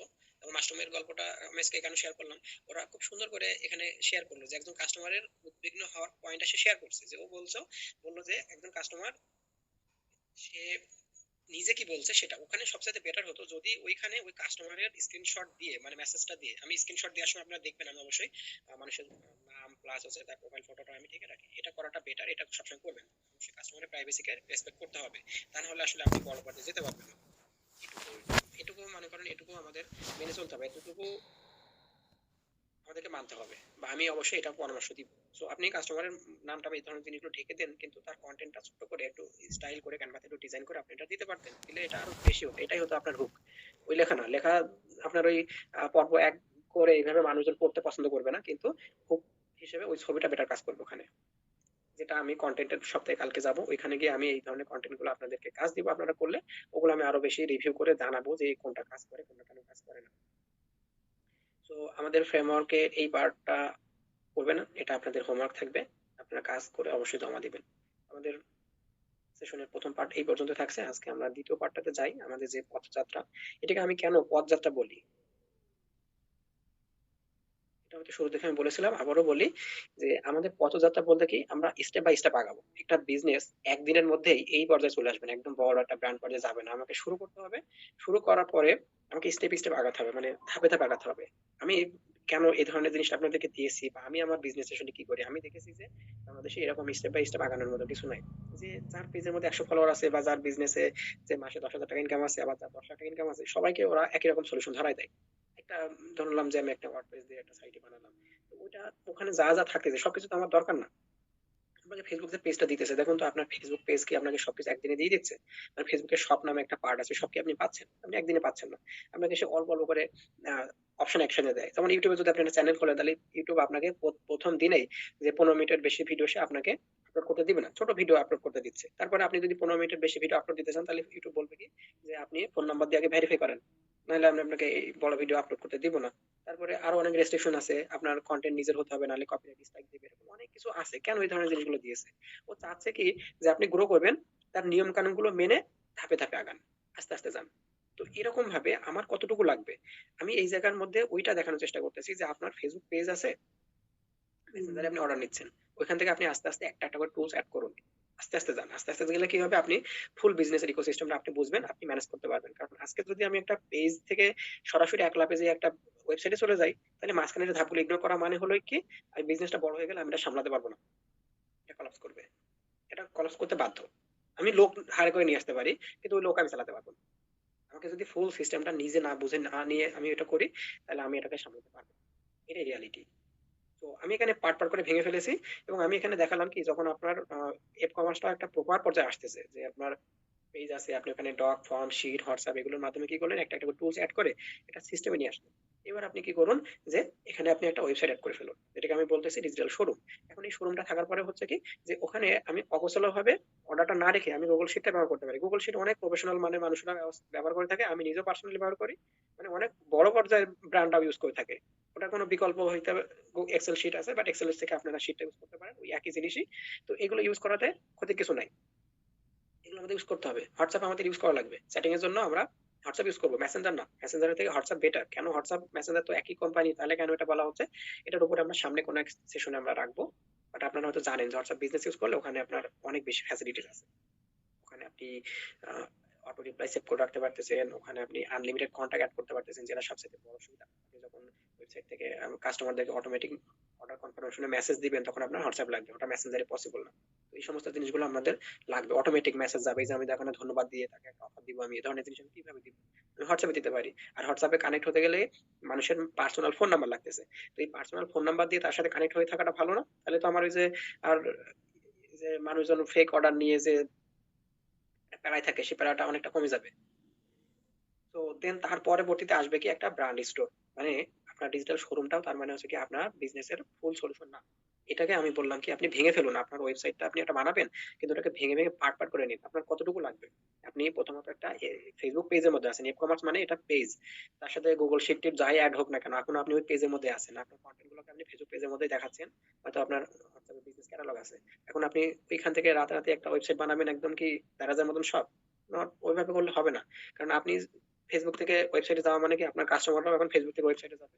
তো যদি কাস্টমাররা যদি ওয়েবসাইটে যায়, অত বুঝবে না যে এই ওয়েবসাইটে কিভাবে অর্ডার করতে হয়, কি কোথায় প্রোডাক্ট আছে, কোথায় কি আছে। ও দেখে দেখে ঘুরে ঘুরে ঘুরে দেখতে যাবে ওর কি দায় পড়েছে। ওর দায় পড়ে নাই, আপনাকে ভাবতে হবে। কারণ আপনার বিজনেস ইকোসিস্টেমে আপনি গাইড, আপনি ওকে কিভাবে গাইড করবেন। তো এখানে যদি আপনি ভুল ডিসিশন নেন, তাহলে কাস্টমার ভুল করতে পারে। ওই কাস্টমার ভুল করলে এখন আপনি ওকে দোষ দিতে পারবেন না। পার্সেন্টটা কাস্টমারদের গালি দেয়, আমরা ওই কাজটা করতে পারবো না। আমার শোরুমটা তাহলে এরকম হতে হবে কি, শুরুতে আমার শোরুমটা হবে কি ফেসবুক যেমন সহজ, শোরুমটা আমাকে ওরকম সহজ পর্যায়ে রাখতে হবে। ফেসবুক সহজ কেন, ফেসবুকে একটা ক্লিক করলে একেবারে গলির বেগে কাজ করে, মেসেঞ্জারে গিয়ে অর্ডার দেওয়া কত কিছু, সব কত সহজ। আপনার ওয়েবসাইট ওরকম সহজ হতে হবে। যদি এখানে সহজ না হয় ভাই, তাহলে আপনি ভুল করতেছেন, আপনাকে আবারও ভাবতে হবে। কনভার্সন যে পার্টে আমি বোঝাই আসছি, ওখানে আবারও যান। এখানে প্রত্যেকটা ধাপের মধ্যে কি আসতেছে, যে এই যে টপু মপু বহু বললাম, এখানে হয়তো আমি এই জিনিসটা এখনো ক্লিয়ার করিনি, যেটা আমি গত কালকে দেখাবো। যে কাস্টমারকে যখন আমরা এই যে জার্নিটার মধ্যে সাজাচ্ছে, এটা ফাইনালের মধ্যে সাজাচ্ছে, এখানে কি করতে হবে, প্রত্যেকটা ধাপ স্মুথ হওয়ার চেষ্টা করতে হবে, নাহলে এখান থেকে কাস্টমার কিন্তু ফাইনাল থেকে বাইরে চলে যাবে। আর বাইরে থেকে চলে যাওয়া মানে কি আপনার লস হয়ে যাচ্ছে। আপনি 1000 জনের শুরু করেছেন, সেই দেখা গেল কি একজনও টিকলো না, অথবা 1000 জনের শুরু করে একজন টিকলো, তো আপনার লস হয়ে গেল। আপনি 1000 জনের শুরু করার পরে ফাইনালে যারা 1000 জন যদি ঢোকে, তাহলে ওখান থেকে আমি যতজন মানুষ বের করতে পারবো, ততই আমার লাভ হবে। তার জন্য হতে হবে কি, কাস্টমার জার্নিটা স্মুথ হতে হবে। তো আমি যখন ডিজিটাল শোরুমটা বলতেছি, তখন মানে হচ্ছে কি, এটা ফেসবুক থেকে বের হওয়ার পরপরই আমি যখন ফার্স্ট ওয়েবসাইটে জার্নিটা শুরু করতেছি, তখন এটা যতটুকু ফেসবুকের সাথে অ্যালাইন করে এবং এর সাথে হালকা কিছু জিনিস আমি পলিসি লিখতেছি আলাদা একটা জায়গাতে, প্রোডাক্টগুলো আলাদা একটা জায়গাতে দেখাচ্ছি, অর্ডারটা আলাদা একটা শীটের মাধ্যমে নিচ্ছি, ফর্মের মাধ্যমে নিচ্ছি। এই তিনটা জিনিসকে ইন্টিগ্রেট করে আমি একটা সলিউশন বানাই নিব, যেটাকে আমি বললাম ডিজিটাল শোরুম। এর পরবর্তীতে যখন আমার কাস্টমাররা আমার শোরুমের সাথে অভ্যস্ত হয়ে যাবে, তারা বুঝে যাবে যে এই শোরুমের কোন জায়গায় কি আছে। আমার শোরুম বলতে কি, আমার এখানে কোথায় র‍্যাক আছে, কোথায় জিনিসগুলো সাজানো আছে, এগুলো আমি শুধু জানলে চলবে না, আমার কাস্টমারকে জানতে হবে। কারণ প্রত্যেকটা কাস্টমারকে তো আমি এভাবে গাইড করার জন্য বসে থাকবো না, আমি তো ঘুমাবো রাতে, আমি প্রোডাক্ট আনতে যাবো। তাহলে ওই সময়গুলো যেন কাস্টমার নিজে নিজে অর্ডার করতে পারে, তাই তাদেরকে সুযোগ দিতে হবে। যখন তারা এটা বুঝে যাবে, আপনিও রেডি যে এখন আপনি আরেকটু বেশি ফিচার আনতে চান, তখন এবার আপনি চলে যান একটা ব্র্যান্ড স্টোর বানাতে, যেখানে আরো অনেক বেশি অপশন থাকবে। আপনি ওখানে ব্লগ অ্যাড করবেন, ওখানে আপনি আরো বেশি কন্টেন্ট দিতে পারবেন। তারপর এইখানে যখন আমার ব্র্যান্ড স্টোর পর্যায়ে চলে গেল, এর পরবর্তীতে আমরা কি করব, হ্যাঁ এখন আমি একটা বড় পর্যায়ে চলে আসছি, এখন আমার একটা অ্যাপও দরকার। আমি এখানে যে সিস্টেমগুলো দেখিয়েছি, সেখানে আমি লেটেস্ট টেকনোলজি দিয়ে কিভাবে এগুলো করা যেতে পারে সহজে, সেগুলোর আমি একটা ম্যাপ দেখাচ্ছি আপনার জন্য, আপনাদের মাথার মধ্যে আইডিয়া থাকে যেভাবে করা যেতে পারে। এখানে অ্যাপ বলতে আমি অ্যান্ড্রয়েড অ্যাপটাকে বোঝাচ্ছি না, আপনার যে ওয়েবসাইটটা আছে এই ওয়েবসাইটটাকে আপনি চাইলে অ্যাপের মাধ্যমে কনভার্ট করতে পারেন। যদি অনেকে দেখে থাকবেন যে ওয়ার্ডপ্রেস ওয়েবসাইটটাকে তারা অ্যাপে কনভার্ট করে দেয়, কিন্তু ওগুলো খুবই বাজে সলিউশন। ওর থেকে বেটার অপশন আছে যেটা করা যায়, এবং এটা আমি সামনের কোনো সেশনে দেখাবো। আজকে পর্যন্ত আমরা চলে যাই যে ডিজিটাল শোরুমটা আছে, এটা নিয়ে আমরা এখনো পর্যন্ত ওইভাবে কথা বলিনি। যে ডোমেইন হোস্টিং আমরা জেনেছি, যে ডোমেইন হোস্টিংটা কেমন, যে ডোমেইনটা হচ্ছে আমাদের সাইনবোর্ড, হোস্টিংটা আমাদের কেমন, আমাদের একটা ল্যান্ড বা আমাদের একটা স্পেস, একটা গোডাউন। তো সব ঠিক আছে, এখন আমাদের তো দোকানটা সাজাতে হবে। ওই দোকানটাই হচ্ছে আমাদের ডিজিটাল শোরুম। তো এখান থেকে আমরা একটু জানি যে আমাদের ডিজিটাল শোরুম আসলে আমাদের যে 3 রাত 24 ঘন্টা আমাদের হয়ে কাজ করবে, ও কখনো ঘুমাবে না, বা সে আপনাকে বলবে না যে ভাই আজকে একটু ছুটি দাও, এরকম কিছু বলবে না সে। তো আমরা জমি ঠিকানা সবকিছু নিয়ে কথা বলেছি, আমরা এখন দেখি এই জমিতে কিভাবে দোকান খোলা যায়। তো এখন কথা হচ্ছে কি, আপনি একটা মেলায় বাঁশ টিন দিয়ে একটা অস্থায়ী দোকান বানাবেন, নাকি আপনি একটা স্থায়ী একটা শক্ত পোক্ত একটা দোকান বানাবেন, সেটা নির্ভর করতেছে আপনি কোন টেকনোলজি ব্যবহার করতেছেন। টেকনোলজি নিয়ে আমি হোস্টিং বোঝানোর সময় বলেছিলাম এগুলো খুব জটিল কিছু না, বা এটা নিয়ে যে আপনাকে সব মুখস্থ রাখতে হবে তাও না, আপনি জাস্ট একবার শুনে রাখবেন, এর ফলে যতটুকু মাথার মধ্যে থাকবে ততটুকু এনাফ। কারণ আপনার বিজনেস চালাতে গেলে আপনাকে কিছু কিছু জিনিস হালকা একটা আইডিয়া রাখতে হবে, কারণ বেশিরভাগ জিনিসই আপনার দরকার পড়বে না, কিন্তু একবার আপনি জেনে গেলে বা মাথার মধ্যে একবার যদি এটা শুনে নেন, তাহলে যতটুকু থাকবে ততটুকু দিয়ে আপনার কাজ হয়ে যাবে, আর এর ইন ডিটেলস আপনার কখনো লাগবে না। তো কিভাবে আমরা শোরুমটা বাছাই করবো, মানে আমরা কোন টেকনোলজিটা আসলে ব্যবহার করবো, বাজারে কি কি আছে না আছে এর কিছু জিনিস নিয়ে আমি হোস্টিং এর মতোই এখানে ঠিক একই রকম ভাবে কিছু জিনিস আপনাদেরকে দিচ্ছি, যে সুবিধা অসুবিধা কি এবং এটা রায় কি, আসলে আমার একটা মন্তব্য আমি শেয়ার করবো। তো প্রথমত থাকে কি, যে ড্রাগ অ্যান্ড ড্রপ কিছু বিল্ডার। ড্রাগ অ্যান্ড ড্রপ বলতে এরকম বোঝাই, যেমন আমি যে পাওয়ার পয়েন্টে কাজ করতেছি, ধরুন আমি এখান থেকে একটা জিনিস নিয়ে সেটা ড্রাগ করে নিয়ে সেখানে ছেড়ে দিলাম, এরকম একটা ব্যাপার। তো আপনি নিজে নিজে কি করতে পারবেন, এরকম ড্রাগ অ্যান্ড ড্রপ করে কাজ করতে পারবেন। তো ওরকম কিছু মাধ্যম আছে যেমন উইক্স বা স্কোয়ার স্পেস, এগুলো গুগলে গিয়ে সার্চ করলে আপনার পেয়ে যাবেন। এই যে প্ল্যাটফর্ম গুলো আছে তারা কি করতেছে, যে ওখানে মনে করেন যে অনেকগুলো দোকান অলরেডি তৈরি করা আছে, আপনি গিয়ে একটা ভাড়া নিচ্ছেন, জাস্ট এরকমই। তো এর সুবিধা কি, যে এর সুবিধা হচ্ছে কি, যে আপনি খুব সহজে নিজে নিজে এগুলোতে ডিজাইন করতে পারবেন। আপনার কারো কাছে যাওয়া লাগতেছে না, কোনো ডেভেলপার রাখতেছে না, আপনি ইউটিউবে ভিডিও পেয়ে যাবেন, আপনি এগুলোতে ডিজাইন করে ছোট ছোট একটা জিনিস বানিয়ে ফেলতে পারবেন। কিন্তু সমস্যা কি, সমস্যা হচ্ছে বা অসুবিধা হচ্ছে এখানে কি, প্রত্যেক মাসে আপনাকে বেশ বড় অঙ্কের টাকা দিতে হবে ভাড়া। আপনি নিজে নিজে বানাইতে পারতেছেন, কিন্তু ওদের একটা ফিস আপনাকে তো দিতে হবে। আবার আপনি চাইলে এখানে সবকিছু কাস্টমাইজ করতে পারবেন না, এখানে কিছু লিমিটেশন থাকে। এবং এখানে এসইও বলে একটা ব্যাপার আছে, সেখানে এসইও তে আপনি একটু পিছায় থাকবেন। তো এসইও বলতে কি, আমি আপনাদেরকে খুব সংক্ষেপে একটা জিনিস বলে দিই। এসইও বলতে আমাদের একটা আইডিয়া অন্তত থাকতে হবে। এসইও কি, আমি খুব বেশি এসইও তে দেখাবো না।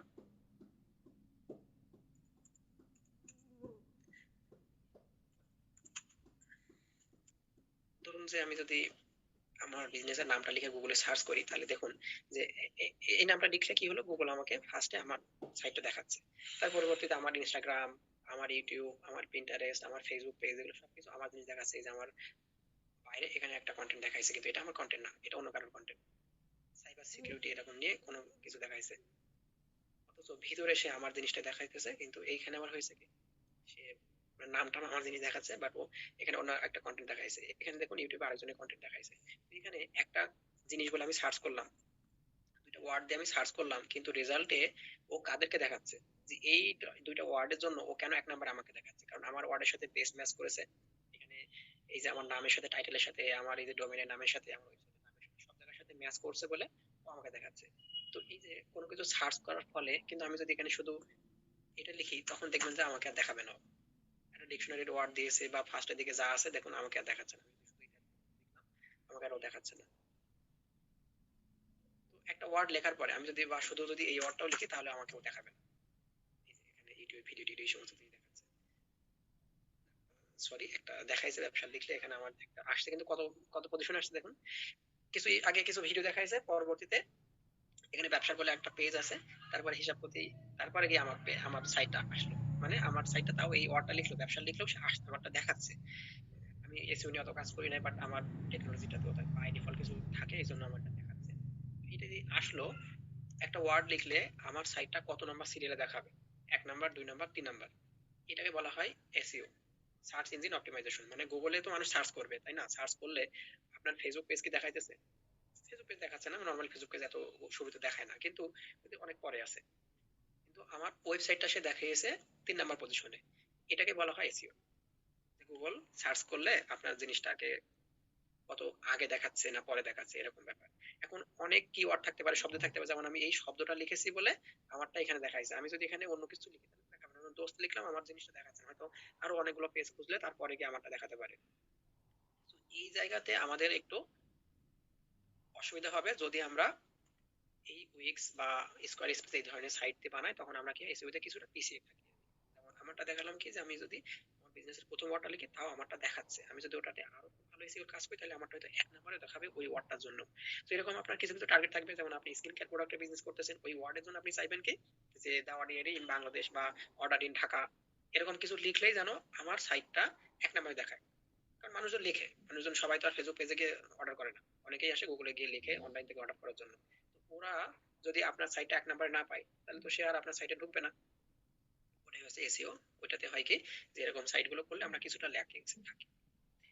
তো এটা রায় কি আসলে, বা এটার মন্তব্য হচ্ছে কি যে এই সাইটটা সুন্দর হবে দেখতে, কিন্তু দীর্ঘমেয়াদে এটা আসলে একটা লাইবিলিটি হবে, কারণ এটা অনেক বেশি খরচ হয়ে যায় বা এগুলো ওরকম স্কেলেবল না। বাট আমরা জেনে রাখলাম যে আমি এরকম কিছু বলে দেই না যে এটার আমি একটা মন্তব্য করে দিয়েছি মানে এটাই ফাইনাল।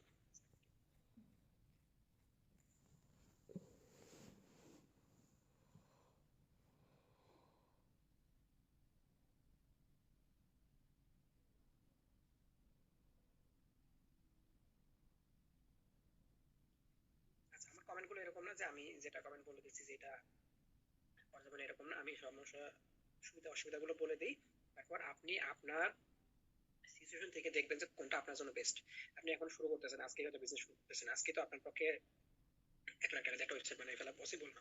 তখন আপনি এই ধরনের সলিউশন বেছে নিতে পারেন। যেমন আজকে হয়তো আমি আমাদের গ্রুপে একটা কোশ্চেনের অ্যান্সার দিয়েছিলাম কি, আমার কাছে 2-3 হাজার টাকা থাকে তাহলে আমি কিন্তু শুরুতে এই কাজটা করবো। আমি ওই ইউটিউব থেকে দেখে দেখে জলদি একটা কাজ বানাই নিবো, যেমন ওয়ার্ডপ্রেস আছে, এটা দিয়ে নিজে নিজে বানিয়ে ফেলা যায়। আমি এটা করবো, বা ওয়ার্ডপ্রেসের কাজ আমি বহুত করেছি। আমি 2019-20 সাল পর্যন্ত ওয়ার্ডপ্রেস দিয়ে বহুত সাইট বানাইছি।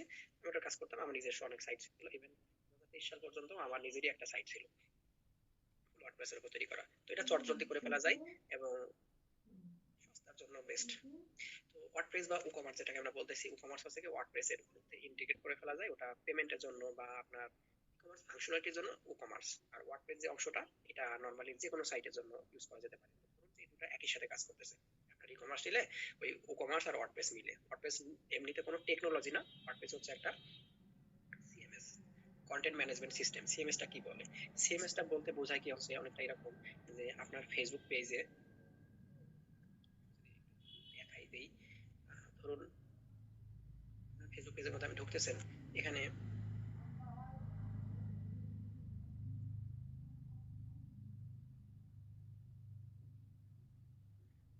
ওকে আপনার ফেসবুক পেজের মধ্যে আপনি আসলেন, আসার পর কি হচ্ছে এখানে আপনি আপনার কন্টেন্ট লিখতে পারছেন।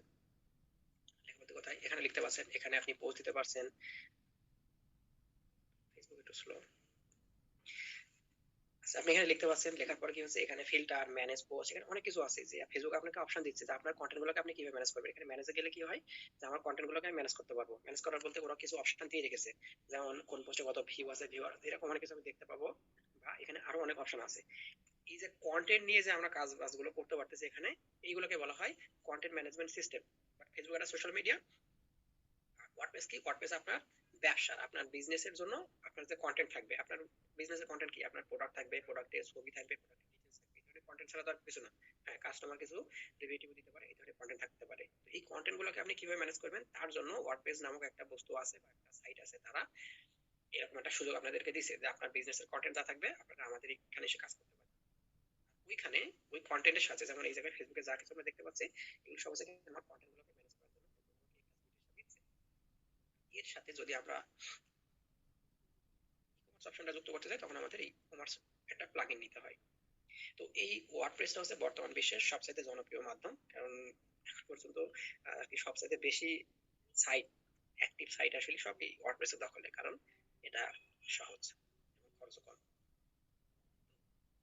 যেহেতু এর অ্যাক্টিভ ইউজার বেশি, তার জন্য হয় কি যে এখানে প্রচুর পরিমাণে ফ্রি প্লাগইন আছে। প্লাগইন বলতে কি, আপনি একটা ওয়েবসাইট তো বানাবেন, ওখানে আপনার অনেক কিছু লাগবে।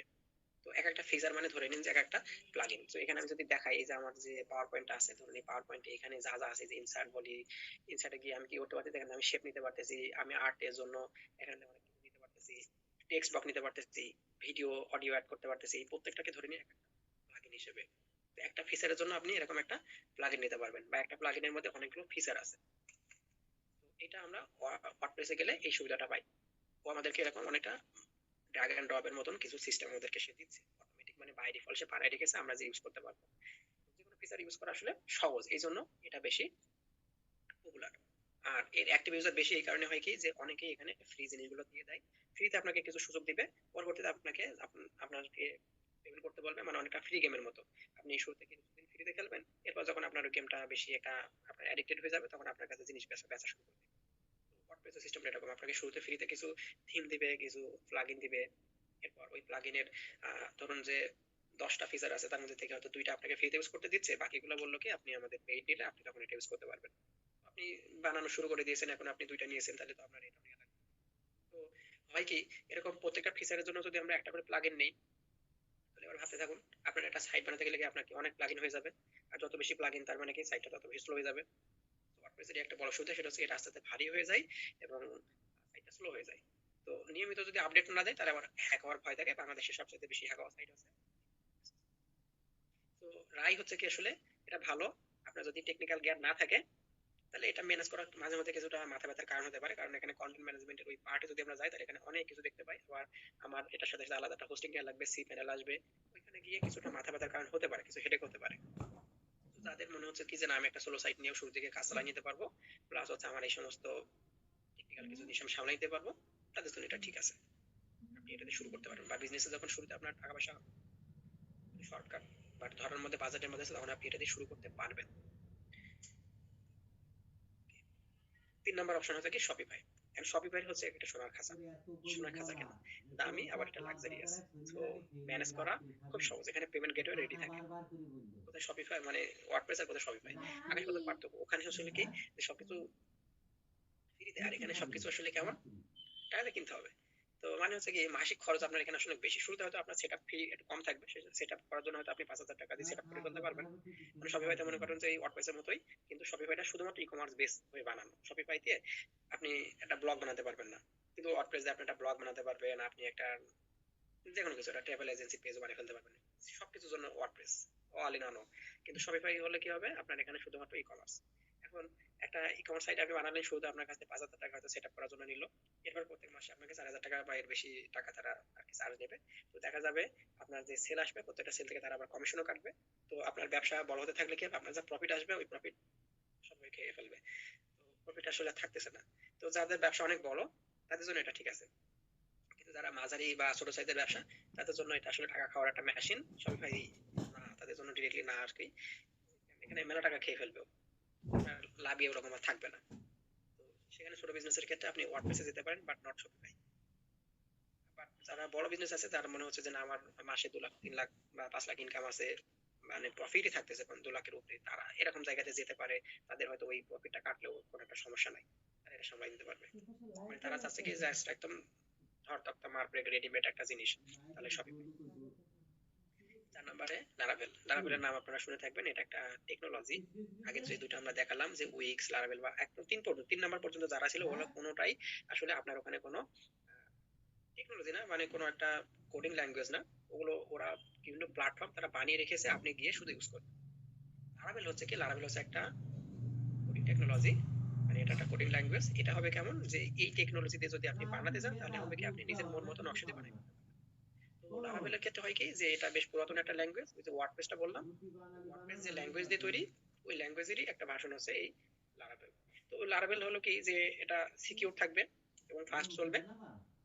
বড় বড় যত ই-কমার্স আপনারা দেখেন তার মধ্যে থেকে ম্যাক্সিমাম সাইট বা বেশিরভাগ সাইটে দেখা যাবে কি তারা এই লারাভেল দিয়েই কাজ চালাচ্ছে। তো এটা কাদের জন্য আসলে, এটা যারা অনেক বড় তাদের জন্য। এটা বানাতেই দেখা যাচ্ছে যে আপনার 50,000 টাকায় হয়তো লারাভেলের ডেভেলপার যারা আছে তারা আপনার কাছ থেকে 50,000 থেকে শুরু করবে, আপনার বিজনেস সাইজ কত সেটা দেখতে যাবে না, বাজেট শুরু হবে 50,000 থেকে। তো ছোট একটা পরিবর্তন করতে গেলে আবার কি হবে, ধরুন ছোটখাটো একটা চেঞ্জ লাগবে, এটা আপডেট করতে হবে, তাহলে আপনার ওই লারাভেলের ডেভেলপার খোঁজা লাগবে, তাছাড়া তো আপনি এটা পারবেন না, কারণ এটা কোডিং করতে হবে। তো ওই ডেভেলপার, একটা দক্ষ ডেভেলপার, সে আবার মেলা টাকা চার্জ নিবে। তো এখানে হয়ে যায় কি এটা একটু ব্যয়বহুল হয়ে যায়। আর কাদের জন্য এটা, আবারও যেটা আছে বড় কর্পোরেট হাউস যারা আছে তাদের জন্য এটা বেস্ট। সাধারণ যারা আছে নর্মাল ছোটখাটো ব্যবসায়ী আছে তাদের জন্য এটা আসলে। এবং আমাদের লাস্ট সলিউশন এবং যেটা মডার্ন ডিজিটাল শোরুম আমি বলতেছি সেটা হচ্ছে যে রিয়াক্ট বা নেক্সট জেএস। এই রিয়াক্ট কি জিনিস, এটা হচ্ছে সেই টেকনোলজি যেটা দিয়ে ফেসবুক, নেটফ্লিক্স বা টিকটক, চ্যাটজিপিটি এরকম বড় বড় জায়ান্ট টেকনোলজিস্ট, মানে যারা এখন বড় বর্তমান সময়ে যারা জায়ান্ট টেক জায়ান্ট আছে তারা যারা ব্যবহার করে এই ধরনের লেটেস্ট এই নেক্সট জেএস অথবা রিয়াক্ট। অর্থাৎ আমি একটু আগে যে ফেসবুকের কথা বলছিলাম, ফেসবুক সবসময় মুখিয়ে থাকে যে কিভাবে আরো বেশি মানুষকে ওর প্ল্যাটফর্মে ধরে রাখা যায়, এটার জন্য ওরা জোয়ারি ধরে নিয়ে আসে আর ওরা যত রকমের টেকনোলজি আছে সব ব্যবহার করতে শুরু করে। 2012 সালের দিকে আপনার যারা ওই সময় থেকে ফেসবুক ব্যবহার করেন তারা জানেন যে ফেসবুকে 14, 15, 16 ওই সময়ের দিকে একটা মেসেজ একজনকে দেওয়ার পরে কি বসে থাকা লাগতো যে ওই লোক কখন answer দিবে। কিন্তু বসে থাকলে হতো না, মানে রিফ্রেশ করা লাগতো, আসলে উপর থেকে টেনে রিফ্রেশ করা লাগতো অথবা বের হয়ে গিয়ে আবার আসা লাগতো, নাহলে ওই মেসেজ আসলে আরেকজনের রিপ্লাই দিলে ওটা আসতো না। রিয়েল টাইমে রেসপন্স করা যেত না। এখন যেমন হয় কি, একজন লিখতেছে আমি দেখতে পাচ্ছি এখানে বসে বসে ওই লিখতেছে, আমি বেরোচ্ছি, কিন্তু ওই সময় এটা বোঝা যাইতো না। তো ফেসবুক এই সমস্যার সমাধান করার জন্য কি করলো, তারা একটা জিনিস আবিষ্কার করে ফেললো যার নাম আছে রিয়াক্ট, যেটা কি হয় রিয়েল টাইমে আপনাকে রেসপন্স দিচ্ছে। মানে ওরা চায় কি, যে কাস্টমার চোখের সামনে আমি দেখাই দিব যে এই যে উনি রিপ্লাই দিচ্ছে। তার মানে হলো কি, স্পিড। তারা একটা জিনিসকে সবচেয়ে বেশি গুরুত্ব দেয়, সেটা হচ্ছে স্পিড। ফেসবুকে আপনি ঢোকার সময় দেখবেন যে সবকিছু গুলির বেগে চলতেছে। এই স্পিডটাই হচ্ছে কি, স্পিড হচ্ছে বর্তমান সময়ে নতুন কারেন্সি, আমি যেটা বলি speed is the new currency. 26 সালে এসে এটা আরো বেশি বাস্তব বা বেশি সত্য। সেটা হচ্ছে স্পিডের কাছে আসলে আর কোনো কিছু নাই। ফেসবুক যা করতেছে আমাদের ওই জিনিসটাকে কপি করা লাগবে। ওরা সবসময় স্পিডকে গুরুত্ব দিচ্ছে, আপনি যদি স্পিডকে গুরুত্ব দিতে চান তাহলে আপনার জন্য হচ্ছে এই টেকনোলজিটা হচ্ছে বেস্ট। তো বর্তমান বিশ্বের সবচেয়ে দ্রুততম টেকনোলজি হচ্ছে এই রিয়াক্ট।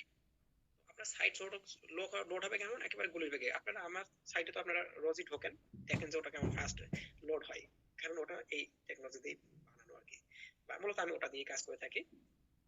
এই যে রকেটের মতো স্পিড, এটা আসলে হ্যাক করা প্রায় অসম্ভব।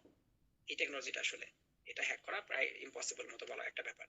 মানে এখানে আপনি সিকিউরিটি ব্যাপক পরিমাণে পাচ্ছেন, এবং এখানে ওই যে ওয়ার্ডপ্রেস বা ওই ধরনের সাইটের মতন এখানে কোনো অপ্রয়োজনীয় কোনো এখানে কোনো প্লাগইনের ওরকম কোনো ব্যাপার থাকে না, ফলে এই সাইটটা সবসময় হালকা থাকে এবং এটা ওরকম রকেটের মতন কাজ করতে পারে। অসুবিধা কি, অসুবিধা হচ্ছে কি, এটাও ঠিক লারাভেলের মতোই কোড করে বানাতে হয়। এক্সপার্ট ছাড়া তো আসলে বানাতে পারবেন, আপনি এটা নিজে নিজে বানাতে পারবেন না। ওয়ার্ডপ্রেসের মতন ড্র্যাগ এন্ড ড্রপ না, যে ইউটিউব থেকে ভিডিও দেখে দেখে এটাকে আপনাকে কোনো এক্সপার্টের কাছ থেকে এটা করে নিতে হবে, যারা এক্সপার্ট আছে তাদের সাথে আপনি কথা বলে বানিয়ে নিতে হবে। তো রাই হচ্ছে কি, যে এটা আসলে কি আমরা যে বিজনেস করতে যাচ্ছি সেখানে লারাভেল অথবা নেক্সট এই ধরনের জিনিসগুলো আমাদের আসল অ্যাসেট হবে।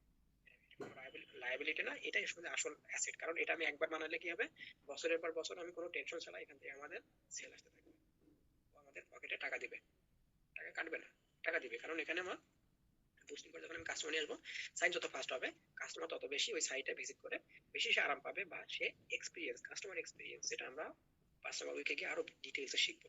কাস্টমার এক্সপিরিয়েন্সটা আমাদের আসলে আসল জিনিস ওই জায়গাগুলোতে, এটা হচ্ছে উইনার। তো আমি 4 ধরনের প্ল্যাটফর্ম সম্পর্কে আপনাদেরকে আইডিয়া দিলাম, এখন আপনারা ডিসিশন নিতে পারবেন পরবর্তীতে যে আপনার জন্য আপনার পরিস্থিতিতে কোনটা আপনার জন্য বেস্ট হবে। আমি এখানে টাকা পয়সার কথা খুব একটা বলি নাই, আপনারা বুঝতেই পারতেছেন যে কোনটার ক্ষেত্রে কেমন একটা টাকা পয়সা লাগতে পারে। তবে এই না যে আমি 5 নম্বরে রেখেছি মানে এটা খরচ বেশি, এটা খরচ খুব বেশি না, বরং দেখা যাইতে পারে বাকি যেগুলো আছে সেটা তুলনায় খরচের হিসাবে এটা আপনাদেরকে অনেকটা সেভ করতে পারে।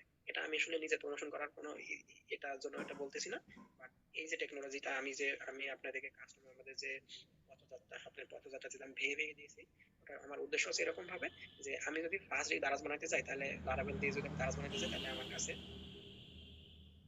আইডিয়া আছে কিনা আমি জানি না, বাট একজন লারাবেল ডেভেলপার আপনি যদি তার কাছে যে দারাজ বানাইতে চান, তাহলে আপনার কাছে কয় টাকা চাইবে সে, 20 লাখ দিলে তারপর আপনি যদি এরকম বাজেট থাকে তাহলে আপনি তার সাথে মেসেজে যাবেন, কারণ দারাজ একটা বিরাট জিনিস, ওর ভিতরে অনেক সংখ্যক মানুষের সব আছে ওরকম জিনিস। তো আমি একদিনে তো আমি দারাজ বানাবো না, আর একদিন আমি দারাজ হতে পারবো না। ওরকম একটা বানানোর পর কি হবে, ওইটা জিনিস না আমি বসে থাকবো, আমি বিজনেসম্যান, আমি কাস্টমার হবো, কেউ আমার সাইটে আসবে না।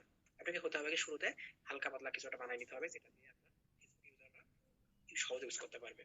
এরপর আস্তে আস্তে আপনি ওখানে একটা একটা করে ফিচার অ্যাড করতে থাকুন, আস্তে আস্তে বড় করতে থাকুন। বিজনেস এইভাবে যাইতে থাকবে স্টেপ বাই স্টেপ, নট একদিনের মধ্যে আমি একটা দাস বানাবো। দাস আমি এক্সাম্পল দিলাম, কারণ ই কমার্স বানাতে গেলে আমাদের মাথার মধ্যে ওরকম জিনিস থাকে, ওরকম বড় বড় জিনিস দেখে আমাদের একটা লোভ হয় যে আমি ওরকম। তো ভাই ওরা অনেক দিন জার্নি করে ওই পর্যায়ে গিয়েছে, আপনি একদিন যেতে পারবেন না, ওরকম ছোট ছোট পর্যায়ে উঠুন। তো ছোট বিজনেস যারা করে বাংলাদেশে, তাদের ক্ষেত্রে দেখা যায় কি, তারা এই যে লেটেস্ট টেকনোলজি করলাম এগুলো ছোঁয়া ওরা পায় না, কারণ এগুলো অনেক বেশি বড় বাজেটে ছাড়া মানুষ কাজ করতে চায় না, ফলে ওদের কাছে এই জিনিসটা পৌঁছাচ্ছে না। তো ওরা যদি এগুলো জিনিস না পায় তাহলে ওরা কিভাবে বড় হবে। নোটপ্যাড খুব ছোট একটা জিনিস, ওটা দিয়ে দেখা যায় কি সাফিসিয়েন্ট এসে বিজনেস, ওটা দিয়ে একেবারে এরকম না আর কি, বিজনেসটা খুব বড় পর্যায়ে আগানো যাবে না। তো বড় টেকনোলজি ওরা পাচ্ছে না, আবার হচ্ছে যে এখানে খরচ বেশি, ডেভেলপাররা যারা এটা কাজ করবে তারা আপনার কম বাজেটে ওরকম জিনিস দিবে না। তার জন্য আমি যেটা উদ্যোগটা নিয়েছিলাম সেটা হচ্ছে কি, যে ছোট ছোট পর্যায়ে আপনাকে ভেঙে ভেঙে দেখাচ্ছি, যেটা আমি করে থাকি, আমার কাছ থেকে এটা নিতে হবে এমন না। জাস্ট আপনারা এটা জেনে রাখবেন যে এরকম পর্যায়ে করা যেতে পারে। আপনারা যখন কোনো ডেভেলপারের সাথে কথা বলবেন, তখন তাকে আপনি এইভাবে সিস্টেম ওয়াইজ বলতে পারেন যে আমি এইভাবে আগাতে চাই। নট এরকম যে আপনি তার সাথে কথা বলতেছেন, সে আপনাকে একটা প্ল্যান দিবে, আপনি আপনার প্ল্যান ওকে দিবেন। আমার প্ল্যানটা এরকম, আমি এরকম ভাবে আগাতে চাই, এবার আপনি কেমন বাজেট রাখতে চান সেখানে জানান, তার সাথে এইভাবে আপনারা কথা বলতে পারেন। আমাদের আজকে সেশন আসলে এই পর্যন্ত ক্লোজ হচ্ছে।